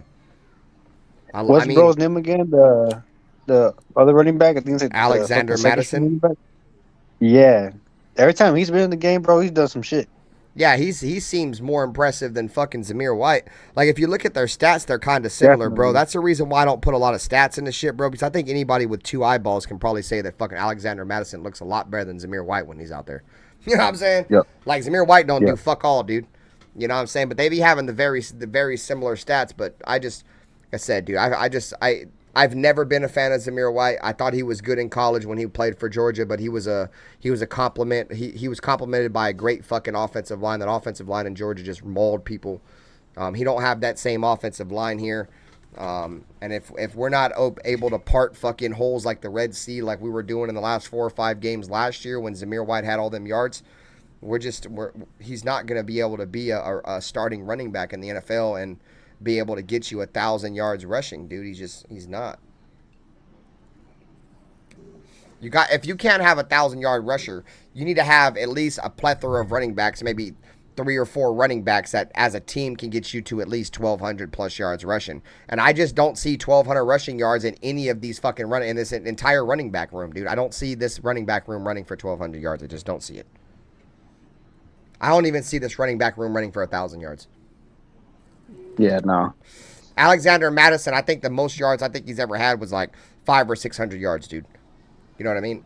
So even if, what up, Burpo? What up, 2 cents? So say even if Alexander Madison goes out and runs for 500 yards, I still don't see 500 yards between Zamir White, Amir Abdullah, And whoever the fuck else we got, that we're gonna play. I mean, Labe, like I don't see it. I don't see 500 more yards. Like I said, 2.5 yards per carry for an entire 17 game season is not gonna get it done, bro. That's not gonna get it done, bro. That's got to get better. That's why Antonio Pierce said right in his press conference, they asked him about, the run game and shit. What up, Xavier Foster? Hey, Xavier Foster, make sure you subscribe to my new channel, bro. It says Nightbot right there. It says subscribe to RaiderBen's new channel. Hit that link. The majority of my people over there, bro. So appreciate you pulling up. Subscribe to the new channel. Like I said, this running back room just isn't impressive, dog. I said before the season even started, bro, that we're gonna have the worst running back room in the NFL. And through the first 2 games, I've been right. It's just, it is what it is, bro. What up, Metal Vault? I'm not surprised, bro. What I am surprised about is the way Minshew was able to go out there and win the game pretty much with his arm. I was surprised about that because I did not expect that. I said that before we come into the season too, is we got to be able to run the ball because Minshew's not going to be able to win us the game with his arm. And I'd have to go out on a limb and probably say that he proved me wrong on Sunday because if he didn't throw the ball downfield to Devontae Adams and Brock Bowers in that game, we definitely lose. Yeah, it shows how much weapons he has too. Yeah, he finally got some weapons, unlike any other team he's ever been on. He's been had weapons for the first 6 quarters, but before that, like I said, I just felt like he came out of his shell a little bit in that second half. After Max Crosby had that talk with him, I think he felt like he kind of came out of his shell. I told him he was a grown-ass man, not a little-ass boy. He definitely did his part. Yeah, he did his part in that shit. That was cool as fuck because I ain't never seen a fucking defensive player grab his quarterback like that, bro. Like, hey, bro, like, hold on, gang. Like, I don't know what the fuck you been on for these last 5 quarters, dog, but we got you, bro. Like, I don't know if you're scared. Stop being scared, motherfucker. Like, go out there and do you, boy. Like, we're only going to be good if you're out there playing at your best, dude. And when you ain't out there playing at your best, dude, we're not going to win. Like, we need everybody out there playing at their best, bro. Like I said, I honestly felt like in those first 6 quarters, I just felt like he was playing kind of skittish. Like, just kind of afraid to make the big play, to make the big mistake. You know what I mean? Playing more to not lose than to win. Like, I don't want to fuck this up. I don't want to lose the game instead of trying to play to win. Like, you need to play to win, bro. Like, who gives a fuck if you make a mistake, dude? Mistakes happen. You feel me? That's why you got teammates around you. And that's why you got this Raiders defense that knows at times they're going to have to be able to make up for the offense because our offense is going to fucking have bumps. You know what I mean? So I just think now he might understand that more. Yeah, exactly, bro. If you're scared, go to church. That part. So Minshew's got to continue to play like that, though, dude. We cannot afford for Minshew to go back into his shell, dude. He's got to play how he played in the second half of that Ravens game, dude. Well, the game's got to be have fun, bro. Too. Talk our shit, smoke our shit, take what we want. AP. Hell yeah. Yeah, I don't. No, but they definitely follow AP, bro. He's definitely a leader of men, for sure. No, he definitely gets those boys out there to go play at least the defense. You know what I mean? We need that same kind of guy to get the offense motivated, though. At least Minshew, bro, because it feels like there was nobody pushing Minshew. Max had to do that shit. He's a defensive player. Max had to do that. I felt like Devontae should have snatched his ass up like, hey, bro, throw me the fucking football, dog. What the fuck you doing over here? Throw me the fucking football. Throw me the football, dog. Like, you're throwing it to goddamn Brock Bowers. Start throwing it to me, dog. I'd say that guy was JJ on offense. Yep, me too, He was dog. our identity for the past 4 years. Max Crosby is our Ray Lewis. Yeah, I could agree to that shit too. Yep. Yeah, Josh Jacobs was like our voice of our offense, our identity, all that shit, bro. So that's why. Devontae Adams is a very, in my opinion, in terms of like football play, he's real quiet, bro. Like, he don't really say a lot. You kind of see Devontae Adams is the kind of guy you see his emotions on his sleeve, bro. Like, you'll see him, like, his body language will be real poor. He'll start throwing his fucking helmet. He'll start dropping passes. Like, that's how I can tell Devontae Adams isn't in his groove. You know what I mean? He doesn't really say shit. He just kind of shows it with the way he plays and the way he conducts himself on the football field. So, shit, if the O-line steps up, Metal Vault, this entire team will fucking eat, not just Minshew. I feel like Minshew's probably going to have a solid season regardless. But if we can find a way to run the football, dude, it's just going to make it. It's going to help us win a lot more football games than, you know, trying to rely on Minshew throwing the ball 38 times per game or however many fucking times he threw last game. That should have definitely helped Minshew a lot for sure. That's not our recipe to success, dude. Like, our recipe to success is running the ball. But, you know, we have to just go with the hot hand right now, bro. And right now, the hot hand is Minshew and spreading the ball out and feeding these weapons. So until we can find that run game, we just got to stick with what we're good at right now. I said the Raiders won, John B., the simulation. I said that earlier when you asked. Well, like I said, bro, I think as long as Minshew plays with confidence, we'll be all right, bro. You know what I mean? We just, like I said, you just can't afford for him to just go into that Minshew that we had saw before that second half of that Ravens game, dude. Just trying to be too careful. Yeah, just too worried, bro. We need that because we don't have no running game. So if we have him playing scared and not having a running game, that's just relying too heavily on our defense. We seen, you know, our defense pretty much be able to seal that game up. What up, Critique? Pretty much able to seal that game up in the fourth quarter, you know, with that the play by Max Crosby, the sack. You want to know why we were able to make those kind of plays still? Because our offense was actually moving the sticks and giving our defense a rest. You know what I mean? Yep. We were able to score some points, getting these guys to where they can still come in the fourth quarter and not be dead. You know, in that fourth quarter against the Chargers, dude, those guys were dead, bro. Like, we weren't scoring all. It was punt, punt, punt, field goal, punt, punt, punt. Like, so, you know, I thought in the fourth quarter of that Ravens game, you really seen what our defense is capable of doing if you can at least score some amount of points to give these guys rest. I mean, they don't need to sit on the goddamn sideline the entire game, but, you know, little stretches, they need to go out there and get some rest. You feel me? That made a big difference, too, a major difference when they did that. Well, AP said, you know, came out and told everybody, I want to run the ball 30 times a game, 30 plus times a game. And that pretty much tells everybody that, you know, you're not going to throw the ball very much. But now that strategy obviously isn't going to work.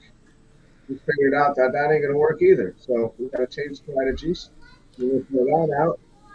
And hopefully keep rolling the way we're rolling right now. All you need to do is run a 50-50 equal offense. Follow as many passes as you do runs, and you'll be all right.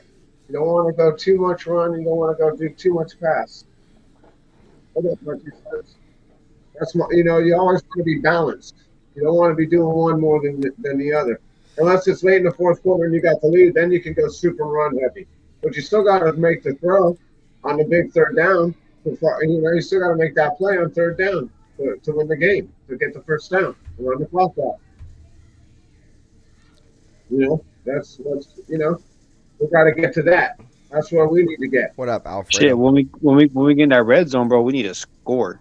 Touchdowns, exactly. We're 50% in the red zone right now, or something. So every time. And if not every time, bro, at least most of the time. You know what I mean? Like the shit.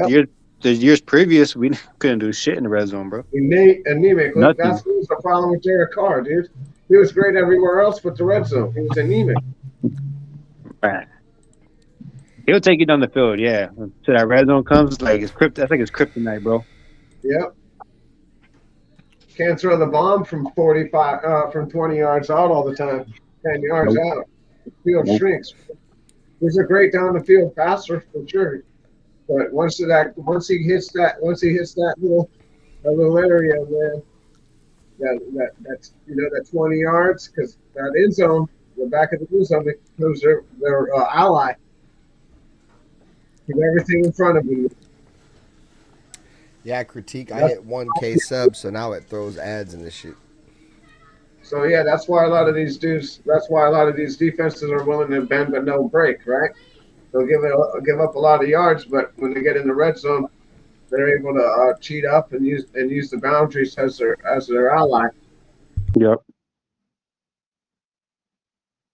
Run zone, and the problem is, That's what I took from that red zone play where Adams caught the touchdown. I'm like, fuck, they actually made that look easy. I hope it's like that a lot of the time.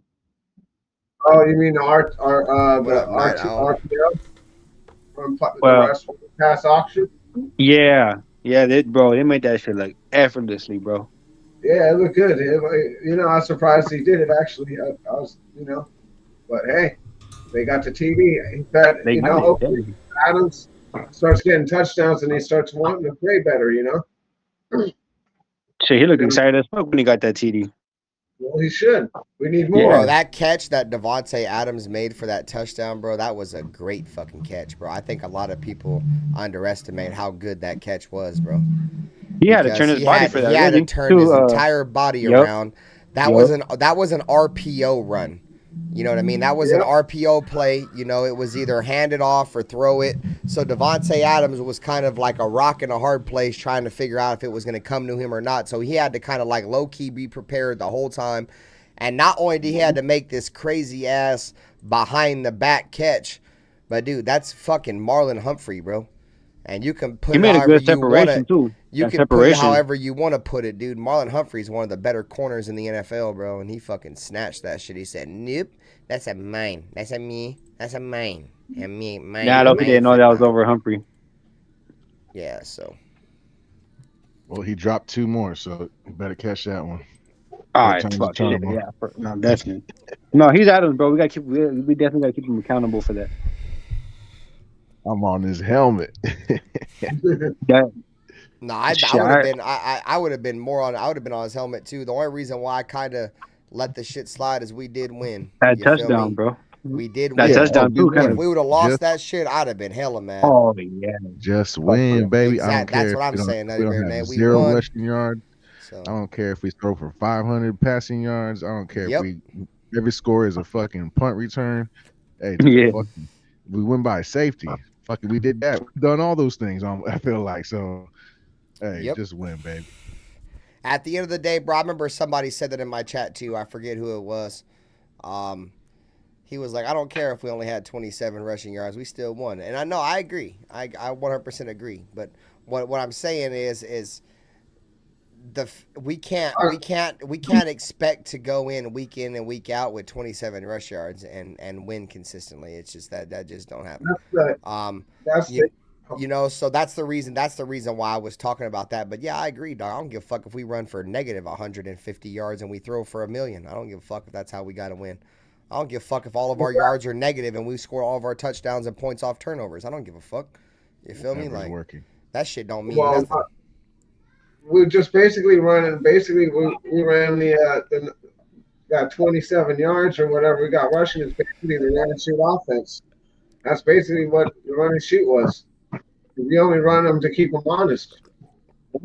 Hey, John B, that's facts, bro. And then now we have Bowers, bro, to draw that attention too, bro. Forget about it. That's just crazy. John B, that's a stupid fucking comment you make, because not everybody is gonna be wide open, because not everybody is super fucking good, bro. But the reason why Brock Bowers has been fucking open, bro, is because fucking all the covers that Devontae pulls, dude. You're seeing Brock Bowers being able to take advantage of that shit. And now you're seeing a team offensively that they see that you can't guard Devontae, but now you can't guard this tight end neither. You know what I mean? So now so now you're really fucked, bro, because now you're having to you can't double team 2 guys, dude, offensively. And we have 2 of those guys that damn near demand double teams as soon as the ball snapped. So you pretty much got to pick your poison, dude. You pretty much got to pick your poison. Either you're gonna let Bowers eat, or you're gonna let Devontae eat. One of them's gonna cook. And the great part about it for the Raiders is both of these guys are superstars. So, like, you have to let one cook. So, which one's going to get 150 plus yards receiving or 100 yards receiving and a touchdown? Like, you're going to have to choose. So, that's one thing. And then you got a motherfucker like Jacoby Myers running on the field, too. Well, like I'm saying, I mean, basically this offense would be any really offensive coordinator's dream, really, because you could draw up, you got 3 good wideouts, or 2 good wideouts, a tight end / wideout, and a good tight end. Like you could draw up matchup for each one of these guys independently and to blow up and score 4 or 5 touchdowns just on their own each week. Depending on who's going to be getting the coverage. But it's it's an offensive coordinator's dream to have a team like this. It really is. Facts. Shit, the quarterback too. Yeah, just gotta get it. They just gotta get their shit together. How do you stop it? You can't. You really can't. The only way it could be stopped is if we stop ourselves. Turnovers and fumbles, and penalties. No, I like Trey Tucker a lot too, dude. I think he should have way more. He should be making way more plays than he has so far. He's not really. To me, it doesn't look like he's getting much playing time. I seen a little bit of him against the Chargers. They ran like a screen to him, but we got to start. I mentioned that shit earlier too. Yeah, well, that's not this kind of offense. Though. What's the West Coast offense kind of offense? They don't take that. Brock Bowers cooking the way he's cooking, Devontae Adams cooking the way he's cooking, and then periodically you throw in Trey Tucker and he gets a 65-yard catch. You know what I'm saying? Like 2 catches for 100 yards type shit, 2 catches for 80 yards. 40 yards per reception. He just comes in and just makes his big ass play. Like we need that part of our offense to start showing, because that's gonna complement Brock Bowers and Devontae Adams, because then when Trey Tucker comes on the field, they're like, oh fuck, we got these 2 cocksuckers that are gonna cook, and now this dude can run by our entire defense. So while they're getting the play set of say hike, they're probably thinking like, fuck, who are we gonna guard then? Like, who are we gonna do before they just snap? Yeah, well, first thing they gotta do is they gotta run backwards for Trey Tucker, because if they don't, he's gonna be a 1-play touchdown. But it is. And then your defense starts to get real short, because now you got to figure out how to cover Brock Bowers and Devontae with all your defense running backwards. Like all these guys are running backwards, so now you got Devontae Adams and Brock Bowers working underneath, and everybody's got their eyes on Trey Tucker running deep. Like all these guys are like, they're backpedaling, bro, like this, and now you got dudes just making plays underneath, catching it and just running, because these guys aren't even looking, because they're looking backwards at Trey Tucker because how fast he is. That's the speed we should effect. kill the Panthers, dog. We should really kill them. That's the speed. You gotta have that threat on the field more often, more often. Exactly, especially with the defenses on us. Yeah, especially with the kind of playmakers we got, dude. Because like Brock Bowers and Devontae Adams, they're great route runners and great fucking catchers of the football. Like they do their thing that way, but they're not guys that stretch the field. You need to have somebody on the field that can stretch the field with them, dude. Because if you have that with those, dude, you're gonna have Brock Bowers catching a pass 1-on-1 with the dude, and nobody around, because the speed guy's taking everybody back, bro. So now he's gonna be able to run around and be able to make people miss. Like, yeah, bro, it's wild, bro. That's one thing that speed brings to you, bro. It's the same. That was the Tyreek Hill effect in Kansas City, bro. Like a lot of their guys were just a short underneath route runners, dude. Tyreek Hill started stretching the defense. They all would backpedal and look back, and these guys underneath would just cook, dude. Catch and run away from motherfuckers. Catch and make a motherfucker miss and run away, because nobody's looking at them. They're all worried about the motherfucker that's running 4.2 speed past their defense. That's the most important thing, is you can't get beat deep. When you don't have nobody on the field that they're worried about beating them deep, they're able to not worry about that, and it allows them to just keep their eyes pretty much on the quarterback and make plays. So that part. Yeah, critique. We know he's 4-0, but he's not better than yeah, he's 4-0 against he's 4-0 against some real trash Raider teams, dude. This ain't the same team that he's played against in those 4 games. The one thing that fucking that hurts my heart, bro, is that game, dude, against the Saints, bro. He was the quarterback when we didn't cross midfield. Bro, that game had me heated, bro. I couldn't stand that shit. Yeah. Yeah. We couldn't cross midfield, bro. That's when we had what's it called? Until we took Carr out of the game. What was that receiver's name, bro? He was number 10. He was like a tall fool, dog. I forgot his name though. Matt Collins. No. Talking about Andre Holmes.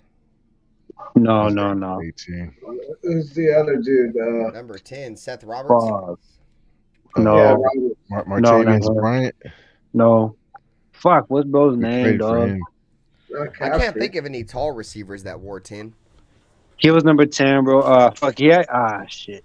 He's with the Falcons now, I think. Yeah, I think he's with the Roberts- Falcons now. Seth Roberts wasn't tall, though. Matt Collins. No. Yeah. Matt Collins. I think Matt Collins. Well, am I saying it right? Hollins, there we go. Hollins, there we go. Yeah. Matt Collins, too. But he said no. Hollins. He said no on that one already. You know what? I thought you said Holmes for some reason. I'm like, no. No, I did I'd say be Andre Holmes, Holmes not too, Ben. but fucking Oh, Nutty okay, Raider okay. Nate, Nutty Raider Nate said Matt Collins. I was like the first person he said. Oh, facts? Oh, shit, my bad. Yeah, Matt Collins, though, for sure. My bad. Yeah, that dude was a beast. That's when we had him, bro. We couldn't cross midfield, though. That's just crazy. Yeah. He was a hell of a blocker too. That was the He that was- wasn't that the damn. 2021 season. We still went to the playoffs that year, no? Or was that no? That was the 2020 season, I think. Oh no, that was 2020. No, that was 2022. My bad. That was the first year with McDaniels, gang. Yeah. I'm so confused, bro. With these years. I get lost in my Bro, years shit now that we ain't changes, got bro. no Shit quarterback and changes we every keep year going through dramatically. goddamn coaches every fucking year. It's like, what year was that? Oh Every yeah. year. Oh yeah. 'Cause Well, shit, that shows I how got fucked up we mistaken. are. That wasn't the year that we made the playoffs. That was when we had Josh McDaniels bum ass. That was 2021, I think. Matt Collins a beast though. He be walking around with no shoes and shit. He be stepping on heroin needles with AIDS. He don't be giving a fuck. Nah, that fool's he's a character. He made a few plays for us on special teams, Fuck especially. yeah, dude. He Matt was, Collins a fucking beast. I loved Matt Collins. He would talk that shit, too. He would talk that Yeah. shit. I think it was that Yeah. time when he had that walk-off touchdown. No, was Devontae a Adams had the beast. walk-off touchdown. I'm pouring Against up the a drink Broncos? right now, Metal Vault. Cheers, gang. Pouring That fool was something up talking his right now. shit. Chelada. he's a dog. So Got me a little chelada right here poured up. Yeah. Oh shit. Nah, you could Yeah. tell Hollins like he liked being a Raider though. For the time he was here, you could tell he liked being Yeah, a Raider. Matt, since I his fucked with Matt Collins heavy, bro.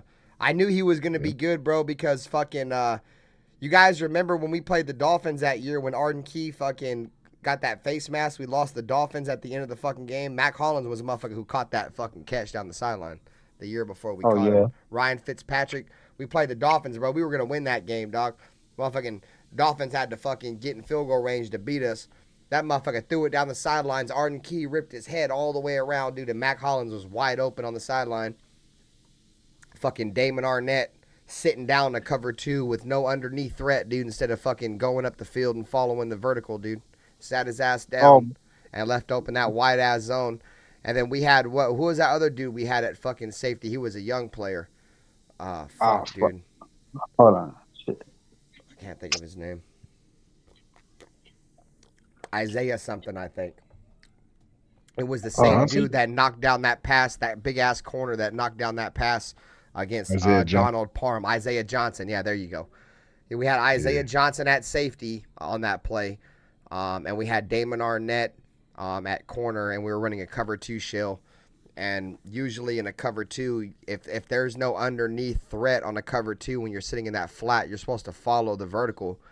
And he sat his ass down, dude, and didn't guard nobody in the flat, and left that left that wide open void behind the corner and before the safety. And Isaiah Johnson just couldn't get over there fast enough.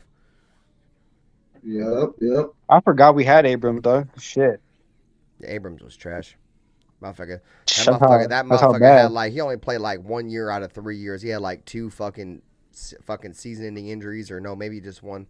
All right, that motherfucker took out the motherfucking camera on the sideline.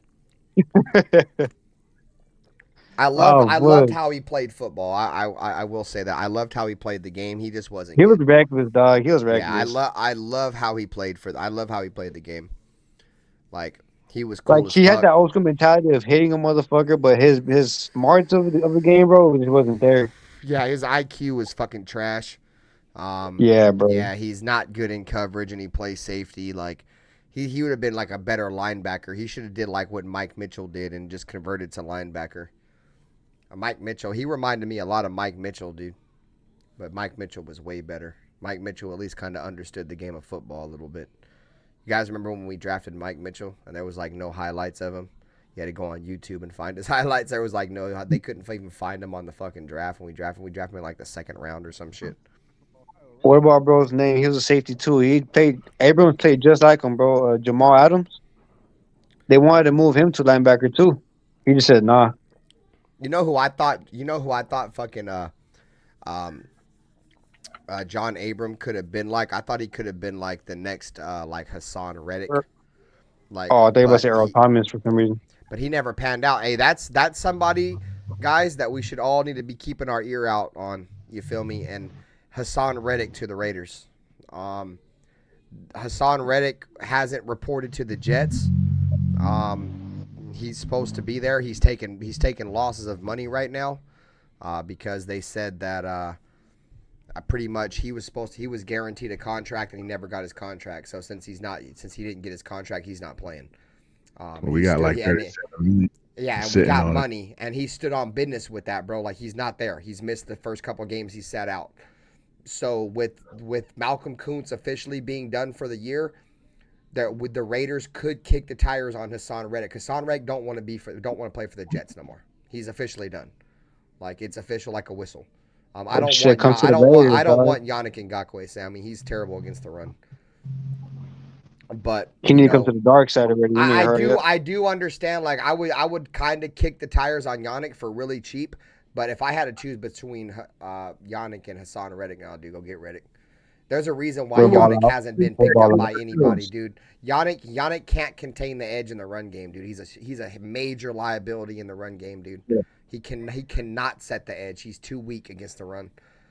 He's really good against the pass. If he was like a third down pass rusher or something, yeah, maybe. But like an every down guy, nah. We need an every down guy right now. You know what I mean? Probably why he's still available. Metal Vault, like I agree. Like I would kind of agree that they ain't letting him go, but he's holding out right now, bro. He's holding out. Like he's not playing. Reddick is a wish pick, to be honest. Yeah, I like Bradley too, but it's too early to let that guy I kind play. of agree that it's kind of a wish pick, but like I'm telling you right now, Reddick's gonna get traded somewhere. He's made it official. He's not playing. Have y'all been following the Jets? He's not playing, bro. Like he's holding out. He is losing money right now to not play. Maybe it's just a wish pick for us. Do you guys really think that they're just about to let this dude sit out and not paying him and hold up a roster spot, dude? They're about to trade him the fuck away as soon as somebody offers a trade for him, dude. Well, what do we want to trade him?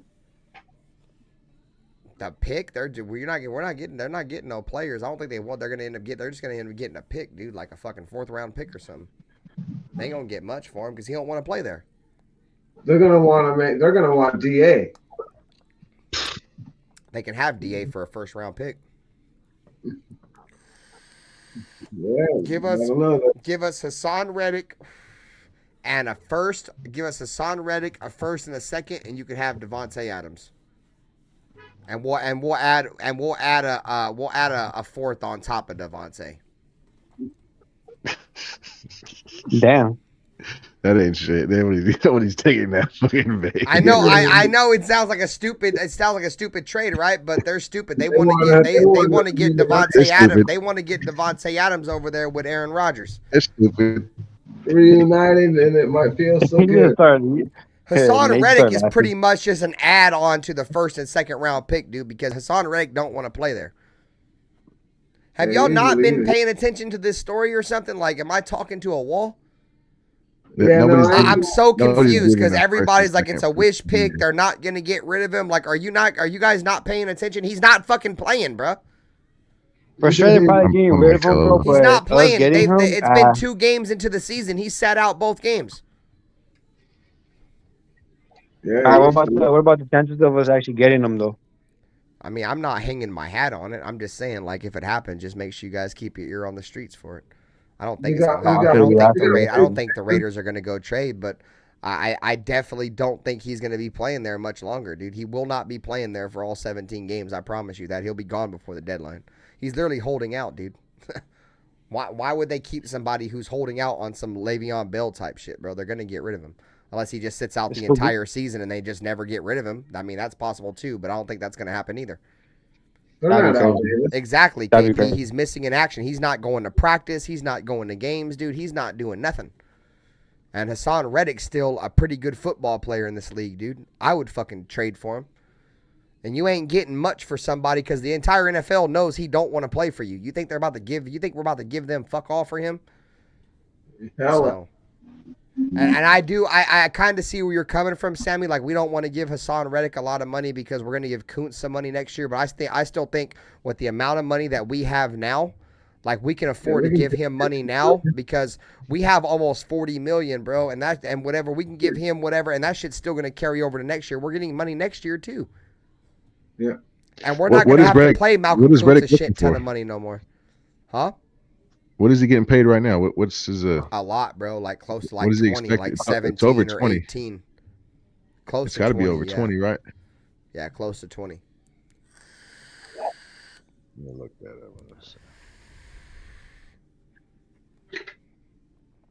Yeah, see, I didn't know that. I didn't know fucking Hassan Reddick was almost 30.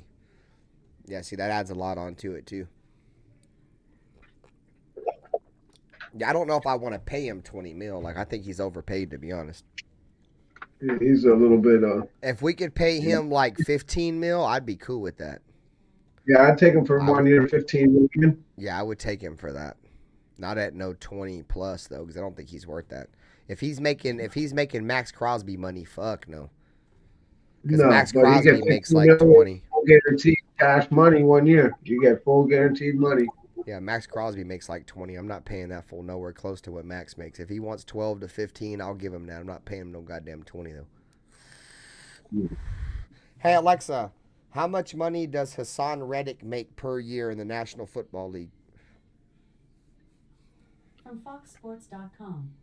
25, 28. In the final year of a 3-year, $45 million deal under which he'll make a guaranteed $14 million base pay this season. Yeah, so we give him 15. Hey Alexa, stop. Yeah, I would pay him $14 million. I would. I'd pay him 15 guaranteed and for 1 year and say, come on. No, he don't want a 1 year deal though. Well, I don't care what he wants. He wants like a 3-year joint. You got to move on. Reddick is seeking an annual salary between 25 and 28 million a year. Yeah, see, he's tripping. Well, he's not going to get that. He's only making 14 this year. He's not getting 25. How much? Hey Alexa, how much money does Max Crosby make per year? Like 20. Max Crosby's base salary is $12,978,250 Wow. That's not right. Yeah, there's no way that's right. He's definitely making more than $12 million a year, dog. It's like 19 at 20. Yeah, I think he makes. Like I think he makes like 20. Yeah, yeah. There's no way. There's no way he's getting over that, bro. 15, 14 on like a 2-year joint. I would pay him that, and I would give Kuntz a little bit of bread to keep him as a situational pass rusher, dude, and have your 2 bookends: Hassan Reddick, Max Crosby, and motherfucking Christian Wilkins inside, boy. I give him 1 year. He got 1 year, 15 million, and then he got to go. You don't like it? Go for what? Kuntz? No. Nah, we shouldn't be paying Kuntz that shit. He's a menace. All eyes on G. He's got more sacks than Max Crosby. Yep. He's a beast. I like Hassan Reddick, and he's got a great story, dude, because he came into the NFL at the Cardinals as a safety. And they converted him to a middle linebacker. And then he went from a middle linebacker to an outside linebacker, pass rush, edge player, bro. And he's played great at every position. So Metal Vault says Max Crosby makes $25.9 million a year. There it is. As of right now. That's how much money he's making this year, $25.9 mil. I said, how the fuck the Raiders beat the Ravens? That's crazy. Yep. And then the Jets gave up a 3rd round. That could be a 2nd if he plays like 67% of the snaps. And that ain't happening.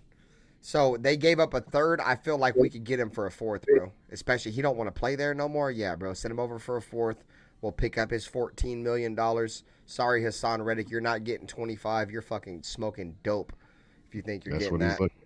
That's why he doesn't want to play for the Jets because they don't want to pay him Yeah. either. Well, then he might as well just retire then, dude. I think it's more than that. Someone's gonna pay it. I can see somebody paying it. I would get why he don't want to play for the Jets. It's the Jets, bro. Who the fuck wants to play for the Jets? They have a good They're defense. rolling right now. They just At 14 million, I wouldn't want to play there. I'll pay for 14 million in Vegas with no taxes or nothing. And goddamn in New York, bro, that fucking 25 million is probably gonna end up only being like 17 million after taxes and bullshit. Hassan Reddick's a hell of a football player. I think he knows that. So it's probably his last contract as well. So he's probably trying to get that bag, bro. I think it is. Well, his last definitely his last year. He's like 29. His last year. He's trying to get the bag. Night Owl, I spoke on Ngakoue earlier. I like Ngakoue, but I don't like him as an every down defensive end. He can't contain the edge in the run game. That's the main reason why he's not signed right now by any team. You can't give a 30-year-old fucking 25 million a year, 20 million. No, I agree. Unless it's like a player you drafted and he saw, like, say, like, let me just throw an example out there. Let's say, like, Cameron Hayward. Like, that dude's been elite for the Steelers. Like, I would kind of pay him just out of respect for him because he's still a really productive player. He might not be the best, but you feel me? But, like, just a dude that's bounced around the National Football League and who's hitting 30, like, I'm not paying you $25 million. You go eat a dick. You played for, like, 4 different teams already. The fuck? He played for, like, 4 different teams in the last fucking 2 years. Hey, what up, Nash Prod? Yeah, man, I hit 1,000 subscribers, man. I appreciate you guys. Nice to see you, Nash Prod. Make sure you guys hit the like button, too. Where we at with the likes right now? Let's run up. Let's check these likes out. We got 41 people in here. We got 31 likes. Come on, let's get this bitch up to 40 likes, gang. Saludos. Yeah, he would be on a vet minimum. I just don't like him as an every down pass rusher. Night Owl. If I'm gonna sign Yannick Ngakoue at vet minimum, I'd rather just play Tyree Wilson. To be honest, because this is the one thing, right? As much as I don't like Tyree Wilson, this is the one. If there's any benefit at all of Malcolm Kuntz being out, which there is none, right? This is the one. Is now we're forced to see what Tyree Wilson brings to the table, dude. What up, Ray Love? I appreciate you for becoming a member, Metal Vault. We're forced to see what Tyree Wilson becomes now, dude. You know what I mean? Like he's gonna have to go out in the field and go out there and prove that he's worth of that top 10 pick. You know, and the Raiders are gonna find out early. We're gonna find out right now if he's worthy of that. You know, if he goes out there this year and he doesn't do anything, are the Raiders going to wait another year? It's probably smart for them too. As a fan, I'm just ready to move on from it already. But obviously, he's not making a lot of money, so they'd probably keep him. But we're going to find out right now what he's got. And you know, I hope him the best. You know, because it's only going to make our defense better. But I have no faith. You know what I mean? I have no faith. You know. No faith. No, I agree, Night Owl. I think Yannick's better than Tyree Wilson, but that's not really saying much. Tyree Wilson's still a young football player. We got to see what we have in him. We can't really give up. If Tyree Wilson's healthy and Malcolm Kuntz is down and we don't have a starting defensive end, we have to see what we have in Tyree Wilson. We have no option. We have to see. We have to see what we have. We can't give up on him. As much as I want to, and as much as a lot of us know that my opinions on Tyree, I don't think he's good at all, and I don't think he's going to last. But would you say you want to eat some socks? Is that what you're saying right now? If he goes out there and gets 10 sacks, I'll eat socks. No. It was the other one. You know damn well that shit ain't happening. No, he's going back. He's going back. Yeah. We gotta check the receipts on the street. The nutty one is who made the bet. So if he's cool with socks, it sucks. Tyree could probably get. I don't give a fuck. It ain't gonna happen, dog. Tyree could probably get 1 sack, bro, on a lucky play. The only sacks Tyree Wilson is getting is cleanup sacks when the quarterbacks are trying to get away from Max Crosby and Christian Wilkins.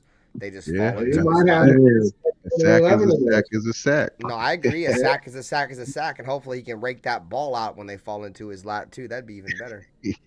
How do you think Alden Smith was so I mean, Nutty Raider Nate showed us a play too. Dude, we were watching the film, bro. dude. I ain't heard that name in a while. He's watching the film, dude, and motherfucking Tyree Wilson, dude, is literally watching a play happen in front of him, dude. He's not even trying to go make a play. He's watching it happen. You know what I mean? Like, let's be real. We've seen it. I don't give a fuck if it's preseason or not, bro. You don't sit there and watch a play happen. I know, bro. I said maybe, man. Hey, but what are you guys thinking about? We're gonna go get Stafford or what? Matthew Stafford? Fuck no, dude. We already have a quarterback. Why would we go get Matthew Stafford? Because that's what that lady said on ESPN. That's why you don't watch the national media. Yeah, she's crazy. It's kind of been a Why topic. we go get Stafford right now when we got Minshew? He's just getting hot. If Minshew looked like shit and he didn't lead the league in a lot of statistical categories right now and he was trash, I'd probably agree, kinda. But Minshew's not our problem right now. Our problem is our run game, dude. We can't run the ball. And our O-line, exactly. O-line. That was my gripe all fucking season. That's why I was mad we got Bowers. But I'm not mad at Bowers. I'm mad at the position needed. It's glaringly obvious now. That's what I said too, Nutty. Yeah, that's you what I wanted said too. Fuaga, and Fuaga actually looks good over there for the Saints too. I already know. Oh, I never said that one though. Fuaga, I just said us getting that tight end was crazy because I didn't think we were going to get a tight end. That's not what we needed, but Bowers is the fucking legend though. I don't know if you guys seen it, but from what Hondo Carpenter says, and you take that with a grain of salt, but apparently this is what the Raiders' plan was going into that draft. Joe Alt was their number one pick in that draft. That's who they wanted. Their second pick, which was a close second, and they considered it 1A, 1B, was Brock Bowers. Their third pick that they wanted in that draft was Fuaga. When the Raiders picked at 13 and Fuaga was there, they wanted Fuaga, but he was the third person on their board. And Bowers was there. They said if Bowers wasn't there, the pick was going to be Fuaga. But since Bowers was there, they had him as their 1A, 1B, and he was there. They didn't expect him to be there. They took their second rated player on their board. So I don't believe it. Like I said, you take it with. Me neither. I don't. Yeah. I take Hondo with a grain of salt too, but that's what he said. Like a folk tale or something. Yeah, Come on, kids, come listen to my story. Come sit around the campfire. Like, shut up. Shut up. Metal Vault. If you seen my reaction, if anybody's seen my reaction to when we drafted Brock Bowers, y'all would have known that pick was a grand slam, bro. Because this is coming from somebody like me who's never happy when we draft in the first round. I'm never happy. We always take bums. You know what I mean? Whenever you see me happy, I promise you. And I'm not a college guy at all. It's just because I kind of follow the top prospects in the draft because I'm not a college guy. I try to find the top guys and follow them. I knew that pick was a great pick, dude. It don't get better than that, bro. That was Brock Bowers. If you looked at Brock Bowers on a lot of teams' mock drafts going up into that draft, he was a top 7 pick in like every single mock draft. The fact that he fell to us, dude, was game changing for us, dude. What were you saying, Nate? What up, Milk Beezy? Historically, drafting tight ends in the first round does not work out. Nope, and that's another reason why he Bowers fell. About to make this one work out. He about to make this one work out. The fact that Bowers is doing his thing right now, I feel a lot better about. Yeah, definitely me too. He definitely shut me up, and he made me not worry no more. No, you're right. You're right. That's another reason why he fell, Nutty Raider Nate. The main reason why Bowers fell is because there was an historic run on quarterbacks. Yeah. There was like 6 quarterbacks taking the top 10 or 11 picks, which was an NFL record. You know what I mean? So he fell because of that. He fell because there was also a late run on offensive tackles. A lot of fucking teams started drafting O-line. You know what I mean? And then you sprinkle the fact of the stat that Nutty Raider Nate just brought up that historically first round tight ends don't pan out. But I threw that. The reason why me personally I threw that out the window, and I've been saying it is Bowers is just a tight end by position. That's it. He's not a tight end, bro. He is a chess piece. He's a positionless football player in an era of the National Football League where you want as many position football players as you can. You want guys that can go out there and play wherever they can and help you win. That's why Travis Hunter's going to be like a top 5 pick, if not a top 3 pick next year, because he can play corner and wide receiver. That's about to start coming back, bro. You know what I mean? I really believe that. You just get football players, bro. I don't give a fuck if he's a wide receiver. He can play corner too. Well, guess what? That's about to happen. So that's what Bowers is, bro. He's a chess piece. He's your most unpredictable player in the draft, your second most guaranteed pick outside of Marvin Harrison, and you can only say Marvin Harrison because of his pedigree with his father. You know what I mean? But Brock Bowers was the 100% guaranteed pick in this draft, dude, offensively in terms of playmakers. They had Malik Neighbors, Roma Dunze, all these guys not named Marvin Harrison and Brock Bowers. Brock Bowers was, in my opinion, the one guaranteed pick in this draft. If you drafted him, he's going to be a fucking cornerstone of your offense for a long time. And that's why I was so excited when we got him, and he's proven every bit of that in the first 2 games. Every bit of it. He's going to be extremely special. He's going to be the best tight end in the AFC West because Kelsey don't have many years left. So, shit, you could possibly say the whole NFL. Oh, he's gonna be the best tight end. I'm just saying right now, like what people think of Kelsey in our division, Bowers is gonna be that, but way better, way faster. Yeah, okay. He's gonna run away from people. Kelsey, he's probably not gonna be as good as Kelsey, like in the run game in terms of blocking people, but as a playmaker, he's gonna be way better. What up, Circus? He's not too bad. He's not too bad in run support and pass blocking. He holds his own for the most part. I don't want to see, ain't, but he's not on the level of Kelsey. You know what I mean? I don't want to see him lead blocking. I don't want to see him out there Jakob Johnson fucking out there. No, I don't like that. I don't like that formation at all. Yeah, Circus, I agree, bro. Motherfuckers knew they was like, we don't need a tight end, bro. Like I said, gang, y'all knew my stance on that. At the end of the day, bro, you take best player available, bro. And if it was your prototypical tight end, say if it was a Michael Mayer type tight end this year that we took, I'd be kind of pissed off. But he's not that, bro. Sure. He's not that, dude. You know what I mean? No, especially, and you have to put this into perspective too, ladies and gentlemen. We had a game last year. We lost 3-0. We didn't score no points. You didn't think that we need more playmakers on offense? Like, I'll take more receivers, more running backs, more tight ends. Dude, we need to score points.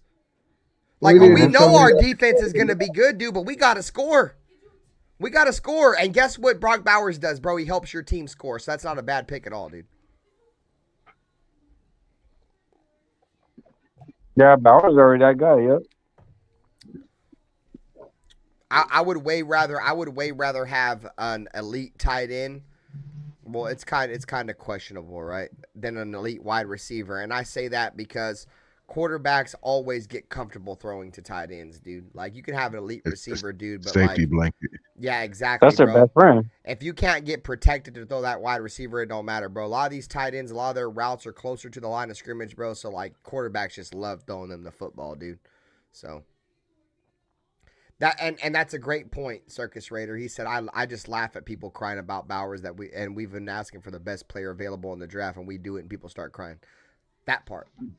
You know what I mean? That's exactly what it was, bro. We took the best player there. Was he a position of need in terms of his position, tight end? No, it wasn't. But he's, like I said, bro, he's not a tight end, bro. He's a football player. He can block, he can catch, he can run. Georgia used to run him at running back, bro, and he was productive at running back. Like, that tells you all you need to know, bro. It's not like that these motherfuckers and the majority of his snaps at Georgia, he was a wide receiver. He wasn't a tight end. They didn't line him a lot. They didn't line him up a lot in line, dude. In Georgia, he played a lot of his fucking snaps as a pure wide receiver. So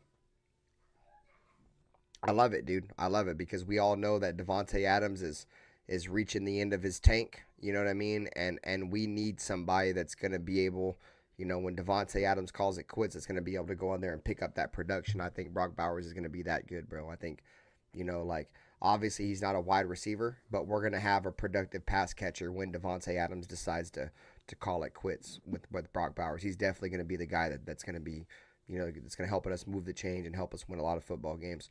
It's great to have. It's a blessing, to be honest, dude, to have Brock Bowers and Devontae Adams on the same team. That's a blessing. That's why I feel like we have a window right now offensively, dude, where if we can just not turn the football over and play defense, we can go out and win right now. You know what I mean? But we gotta go out there and we can talk about it all we want. These guys got to go out there and make it happen. Offensively, I don't see why there's no reason why we can't score 20+ points a game. Well, I was saying that last year and earlier this year. All we need, I don't know how anybody can come in, just the average guy come in here and win with this team, with the talent that we have in this roster. I mean, all you have to do is do your job. Be average and just to deliver the ball to the open guy. I mean, how hard can that fucking be? I mean, just don't turn the fucking football over, dude. Don't try to get bigger than you are, dude. Like you got a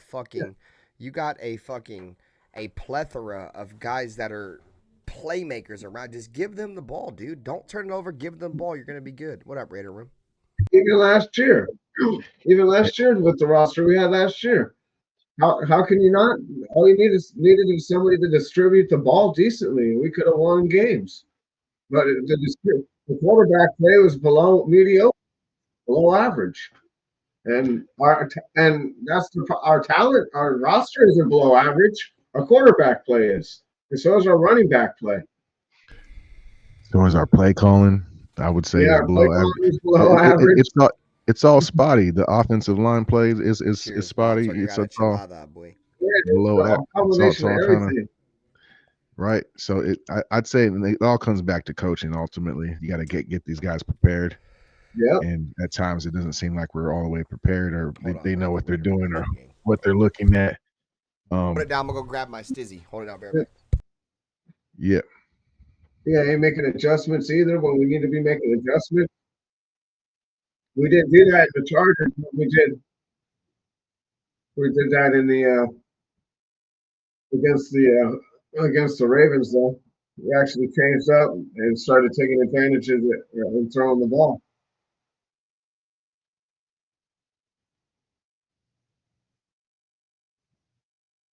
Yeah. Yep. That's for sure.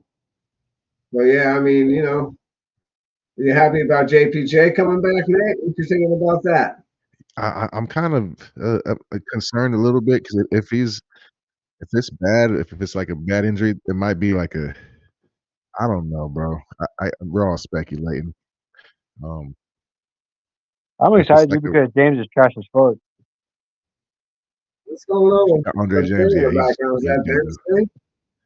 he's fucking. He got to go. He got to sit on the bench. I ain't gonna lie, I can't hear you guys really. Yeah. There's something on. Is that Ben's thing going on? I think it's Panthers shit. So.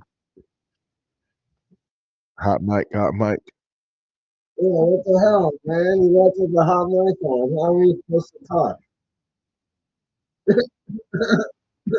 His hemorrhoids were bothering him. He had to get up. Wow.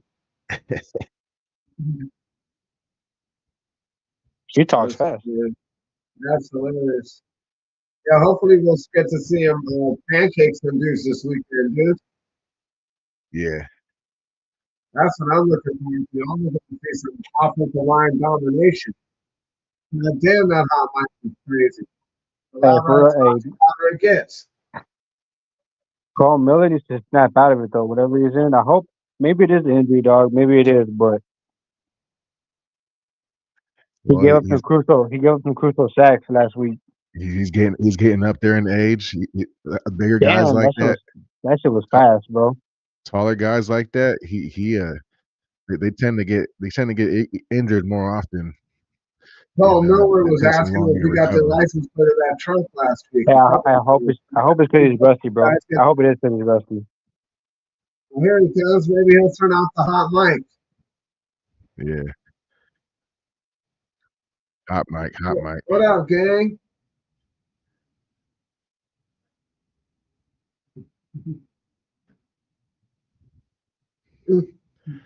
Yeah. What happened? Who had a hot mic? Hot mic. I didn't have no goddamn hot mic. Yes, I respect your pronouns. Is that what you said? That's pretty funny. You come back and all of a sudden it's quiet. Yeah, fuck yourself. I got a linker for you, Rat the Raider Cheers, gang. Fuck yourself. That shit crazy. It was crazy. Yeah, That girl, that lady was talking fast.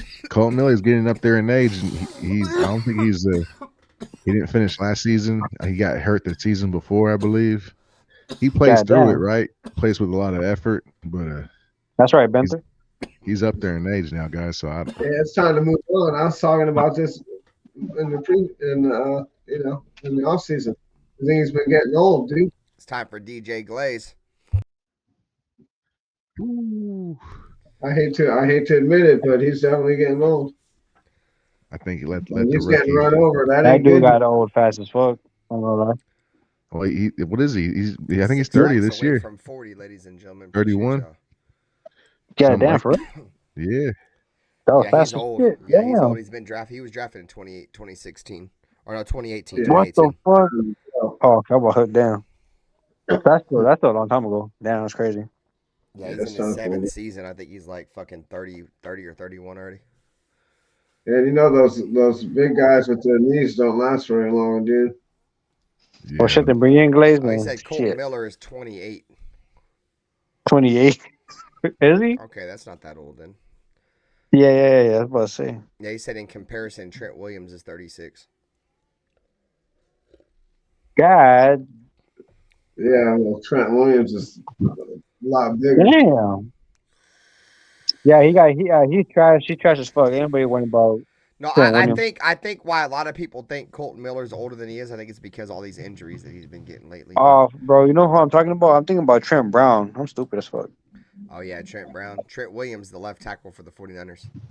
For the 49ers, yeah. Think about the wrong one. Yeah, I'm tripping. I thought he was older than that, Sammy. Yeah, he's 28. Yeah. That's not old at all, dude. Like in all honesty, he should be in the Well, prime of his career right He now. turned. Dude.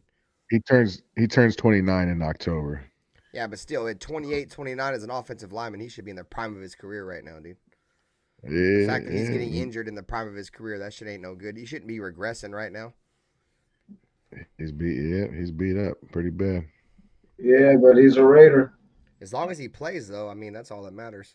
He's got to get his ass out there, you know. But if his injuries have never been them injuries that like hurt our team, but if he starts having injuries that start hurting our team, dude, he's got to sit his ass down. 2 sacks a game so far. That's hurting the team. Well, he's healthy now, Metal Vault. He's just trying to shake the rust off. He's not hurting no more. He's not on the injury report. He's healthy. He's just there's rust there, bro. He hasn't participated in an entire offseason. You know, he missed what the final 4 or 5 games last year. Had surgery. Didn't participate in none of the offseason. You know, we're running a new scheme now. I know we said earlier that tackles, it really don't matter, but when you have a guard next to you that you've never played with, like he's trying to adapt to Cody Whitehair and whoever the fuck else they throw in there, you know what I mean? Like that's gonna be tough. You know, now he's gonna Jackson Powers Johnson coming in, a guy that kind of knows how to handle his own on the offensive line. I don't feel like he's gonna be. I feel like when Colton Miller plays his worst and I think we saw a bit of that last week when he gave up that 1 sack on that free rush, is I think he tries to overcompensate for the guy next to him, dude. Like he don't trust Cody Whitehair. And he don't trust whoever else comes in there, Pete or whatever. So he goes over there and tries to help them a little bit too much. I hope when Jackson Powers Johnson comes in, like he's like, okay, I trust this young kid to go out there. Obviously, he's going to help him a little bit. But if he's watched any film, dude, Jackson Powers Johnson gave up like, what, 1 sack in his career in college or some crazy ass fucking shit. You know what I'm saying? So if he can go out there and just have trust to the guy next to him, it's only going to make him better, dude. Miller is definitely one of them guys that I've seen him historically, dude, with all the guards that's played next to him, dude. He's trying to overcompensate and give up the edge to try to help the guy next to him. You know, so I think he's definitely got to get a guy in there that he can trust to go out there and do it. And that's the shit that comes with, you know, these guys playing with each other. Like you gotta, when you play with this dude for so long and shit, you guys get a brothership. Like you start to understand this. You can trust him to go out there and do his job. Like I don't think Colton Miller trusts the left guard right now. So I think Colton Miller needs to go drink some WD-40, like a gallon of it, and get that rust out. Yeah, that bitch is auto inserted, Turkey, when I hit 1K. So yeah, so fucking yeah, I think I said I'm not tripping off Colton. You know, I think he's gonna be all right. I'm just interested to see Jackson Powers Johnson. I think he's gonna make He's gonna be huge He's for the our run game, dude. I think we're gonna be able to get some push over there. And usually we get a lot of good push on the left side with Colton already. So once we get another guy over there, I mean, we just got to start running the football, dude. 2.5 yards per carry is not going to cut it. It's not going to cut it. Unacceptable. That's unacceptable.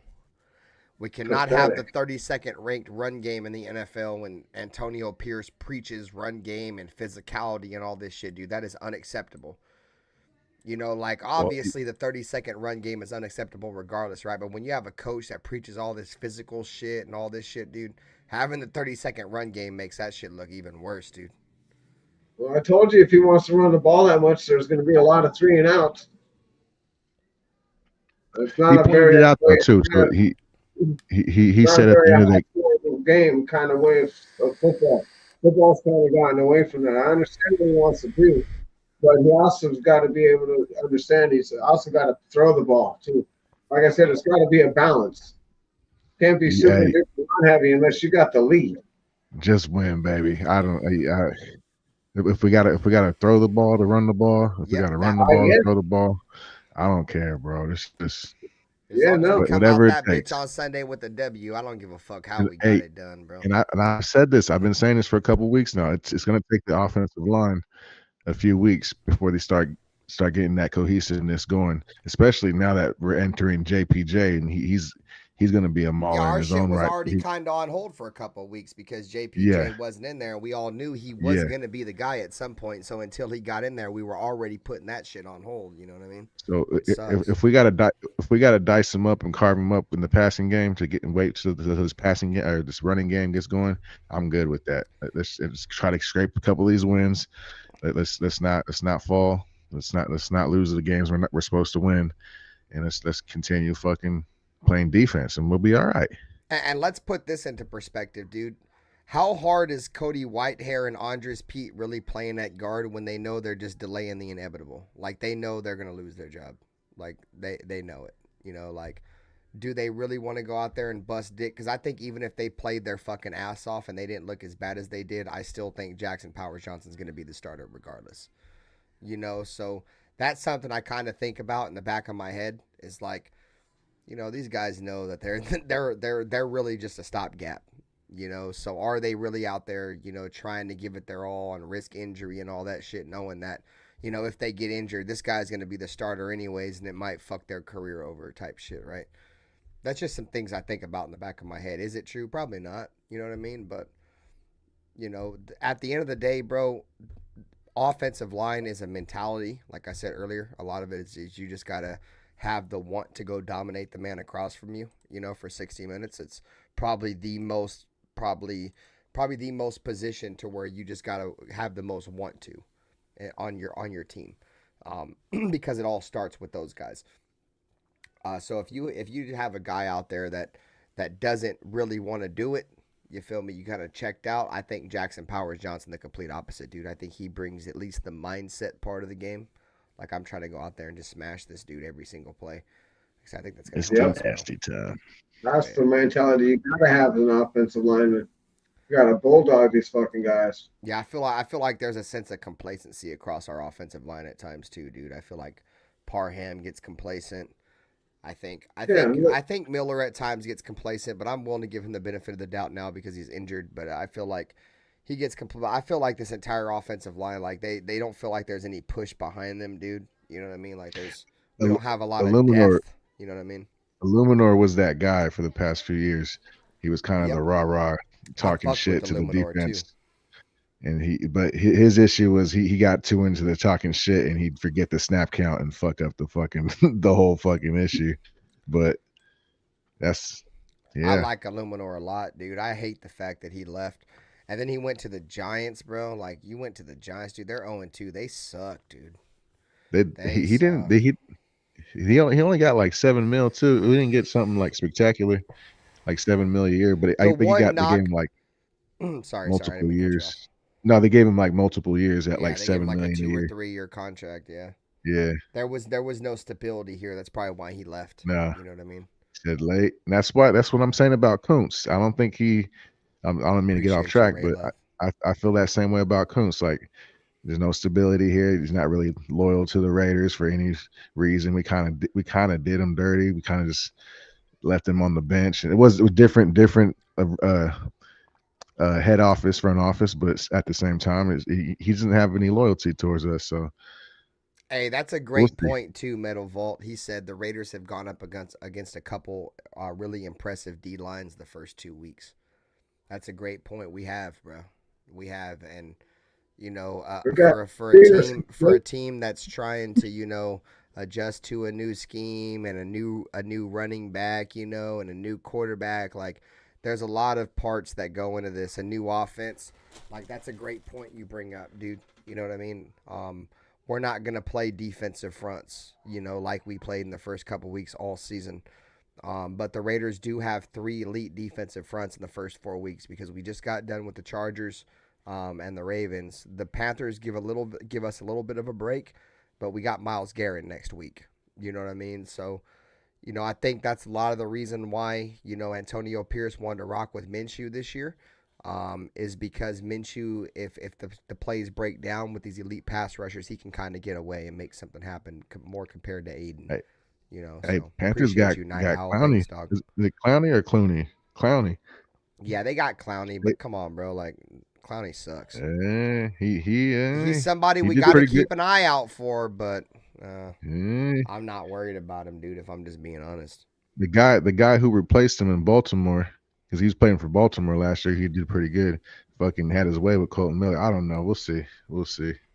Did you get the number of that truck? Yeah, so I'm not too worried. I'm not too worried of Jadeveon. Obviously, you know, there's potential there. He's a former fucking number 1 overall pick. You know, he's really known. The only thing that Jadeveon Clowney, in my opinion, that was really only known for is that big hit that he made in college. Yeah. That was Khalil Mack's competition in that draft for defensive in that draft. The yeah. same year, yep. Yeah. Thanks, Jock. See, I'm not too worried about him. Like I said, it's a guy that we definitely got to keep an eye on because it's a guy that definitely has talent. You know what I mean? For sure, he's a guy that can definitely make plays. Yeah. You know, I mean, and the way the O line's looking right now, shit.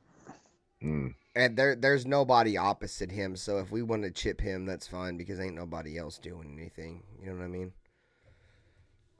Exactly, Metal Vault. That's what I'm trying to say. Like he said, Clowney is a wash. He has to be accounted for, but yeah, like no, I'm not really worried about him. That part. Like yeah, he could. I mean, the Raiders are the kind of team, dude, that we're notorious for falling on our face in games like this. You know what I mean? So I understand where Nutty Raider Nate's coming from. This could be a game where Jadeveon Clowney just shits on us. You know, it didn't even matter to me that Dalton was taking over the game. I still felt like we had to worry about Byron Young having a bounce back game against us because we're notorious for doing that, giving these bounce back. Oh, you need to get good. You need to get right to get good game. Yeah. So yeah, we've been these teams game for years. These teams these teams have a feeling they feel that. So it's for me. I don't care who was at quarterback. I don't care who's playing defense. They put their pants on one leg at a time. So we just got to go out there and continue to apply pressure and don't let up, especially the home opener. We got to, especially. What up, Adrian Vincent? Nice to see you, bro. Yeah, Raider Pete, I agree, bro. Like I don't think that we have like shit offensive linemen. We've been saying for weeks, dude. This scheme just ain't it, bro. The scheme makes our shit look a lot bad. In the second half, like Colton Miller looked way better. Like we didn't really give up no sacks. Like we didn't really look that bad in the second half, bro. We did our thing, bro. We did what we had to do to score points. And our offensive line definitely stepped up. That may be, you know, like we said, adjustments, right? Like that's one thing I was looking forward to in this game is like I didn't see really any adjustments in that Charger game. In this game, I definitely seen adjustments, brother. Like, okay, this run shit's not working. In the second half, Devontae Adams and Brock Bowers getting the fucking football. You motherfuckers up front, fuck this zone scheme shit. We're throwing that shit out. You guys block and play how the fuck you guys want to. Let's go win this fucking football game. You know what I'm saying? And that's the kind of coach that I think Antonio Pierce is, dude. And I think that's a lot of what he was delegating to in terms of his comment at his press conference when he said, you know, we might just have to do what these guys are best at. You know what I mean? Like, do we want to run zone? Is Getsy's scheme zone? Yeah, but guess what? This shit ain't working. Throw the playbook out. That shit ain't working, dog. Scratch it up. We're writing a new playbook right now at halftime. We got 10 minutes. This is what we're doing. Now you got 1 week to implement a power blocking scheme because that zone shit was broke. So, yeah, like I said, don't sleep on any team in the National Football League, dude. But I'm not too worried about the Panthers, bro. If we lose to the Panthers, bro, the Raiders might as well start packing it up, dog. Pack that shit up. The only thing the Panthers have on their side that gives them any hope in this game is the fact they bench Bryce Young and Andy Dalton is 4-0 against us. That's the only hope they have in this game at all. Yep. Other than that, Panther fans are checked out, dude. You know what I'm saying? And, dude, imagine losing to a team that benches their number 1 overall pick quarterback, dude. All this drama around that. You got, imagine losing to that, bro. That's what I'm saying, bro. Like, that would be a Division II quarterback, or like we did against the Bears with Josh McDaniels, an old buddy from the Bears. If you do that shit, bro, you might as well go ahead and pack it up. Your coach is getting fired, or you're getting ready for the number 1 overall pick in the draft if that happens, bro. Like Baker Mayfield getting ready 2 days before the game. You know what I'm saying? Crazy. Motherfucker learned the playbook on the airplane on the way to L.A. Like, come on, bro. Oh, they just ran. I know we have NP7, but those were shit teams in the past, and guess what? Those teams were shit. If we expect to be a different team now, bro, if we go out there and lose the Panthers, dude, we are the same shit team that had that happen before, bro. Jeff Saturday. McVay's a way better offensive. Jeff Saturday bullshit. We let Matt Ryan run for like 40 yards. Matt Ryan at like 40 years old had like a 40-yard scramble, dog. Come on, bro. Get fucking real. Let's go. That was a shot in the foot for sure. That shit was not fun. All right, y'all, I'm out. I got to be at work at 4 o'clock in the morning. Yep. All right, I'll be live tomorrow. Ready, Raider Nate, Pizzle, Jerry, thanks for Raider. You guys enjoyed the show. Hit the like button, subscribe. I'll be live tomorrow for Black Saturday, 7:30 p.m. Pacific. You guys got any final words on the way out before we head the fuck up out of here? Let's fucking go. Yeah, that's it. Pizzle said it for me. 35-6. That's my score right there. 35-6. Oh, you want final scores? Let me see. 28-3. What was my score? I think I had like 30. I had four touchdowns and 3 field goals, so I'm gonna say 37-13. That's my shit right there. We about to pop out. All right, Raider Nation, have a great night. Subscribe, hit the like button for Nutty Raider Nate, for Pizzle, for Jerry Fuentes. This is the Just Wayne Baby Podcast, and we'll catch you guys tomorrow for Black Saturday. Deuce, right.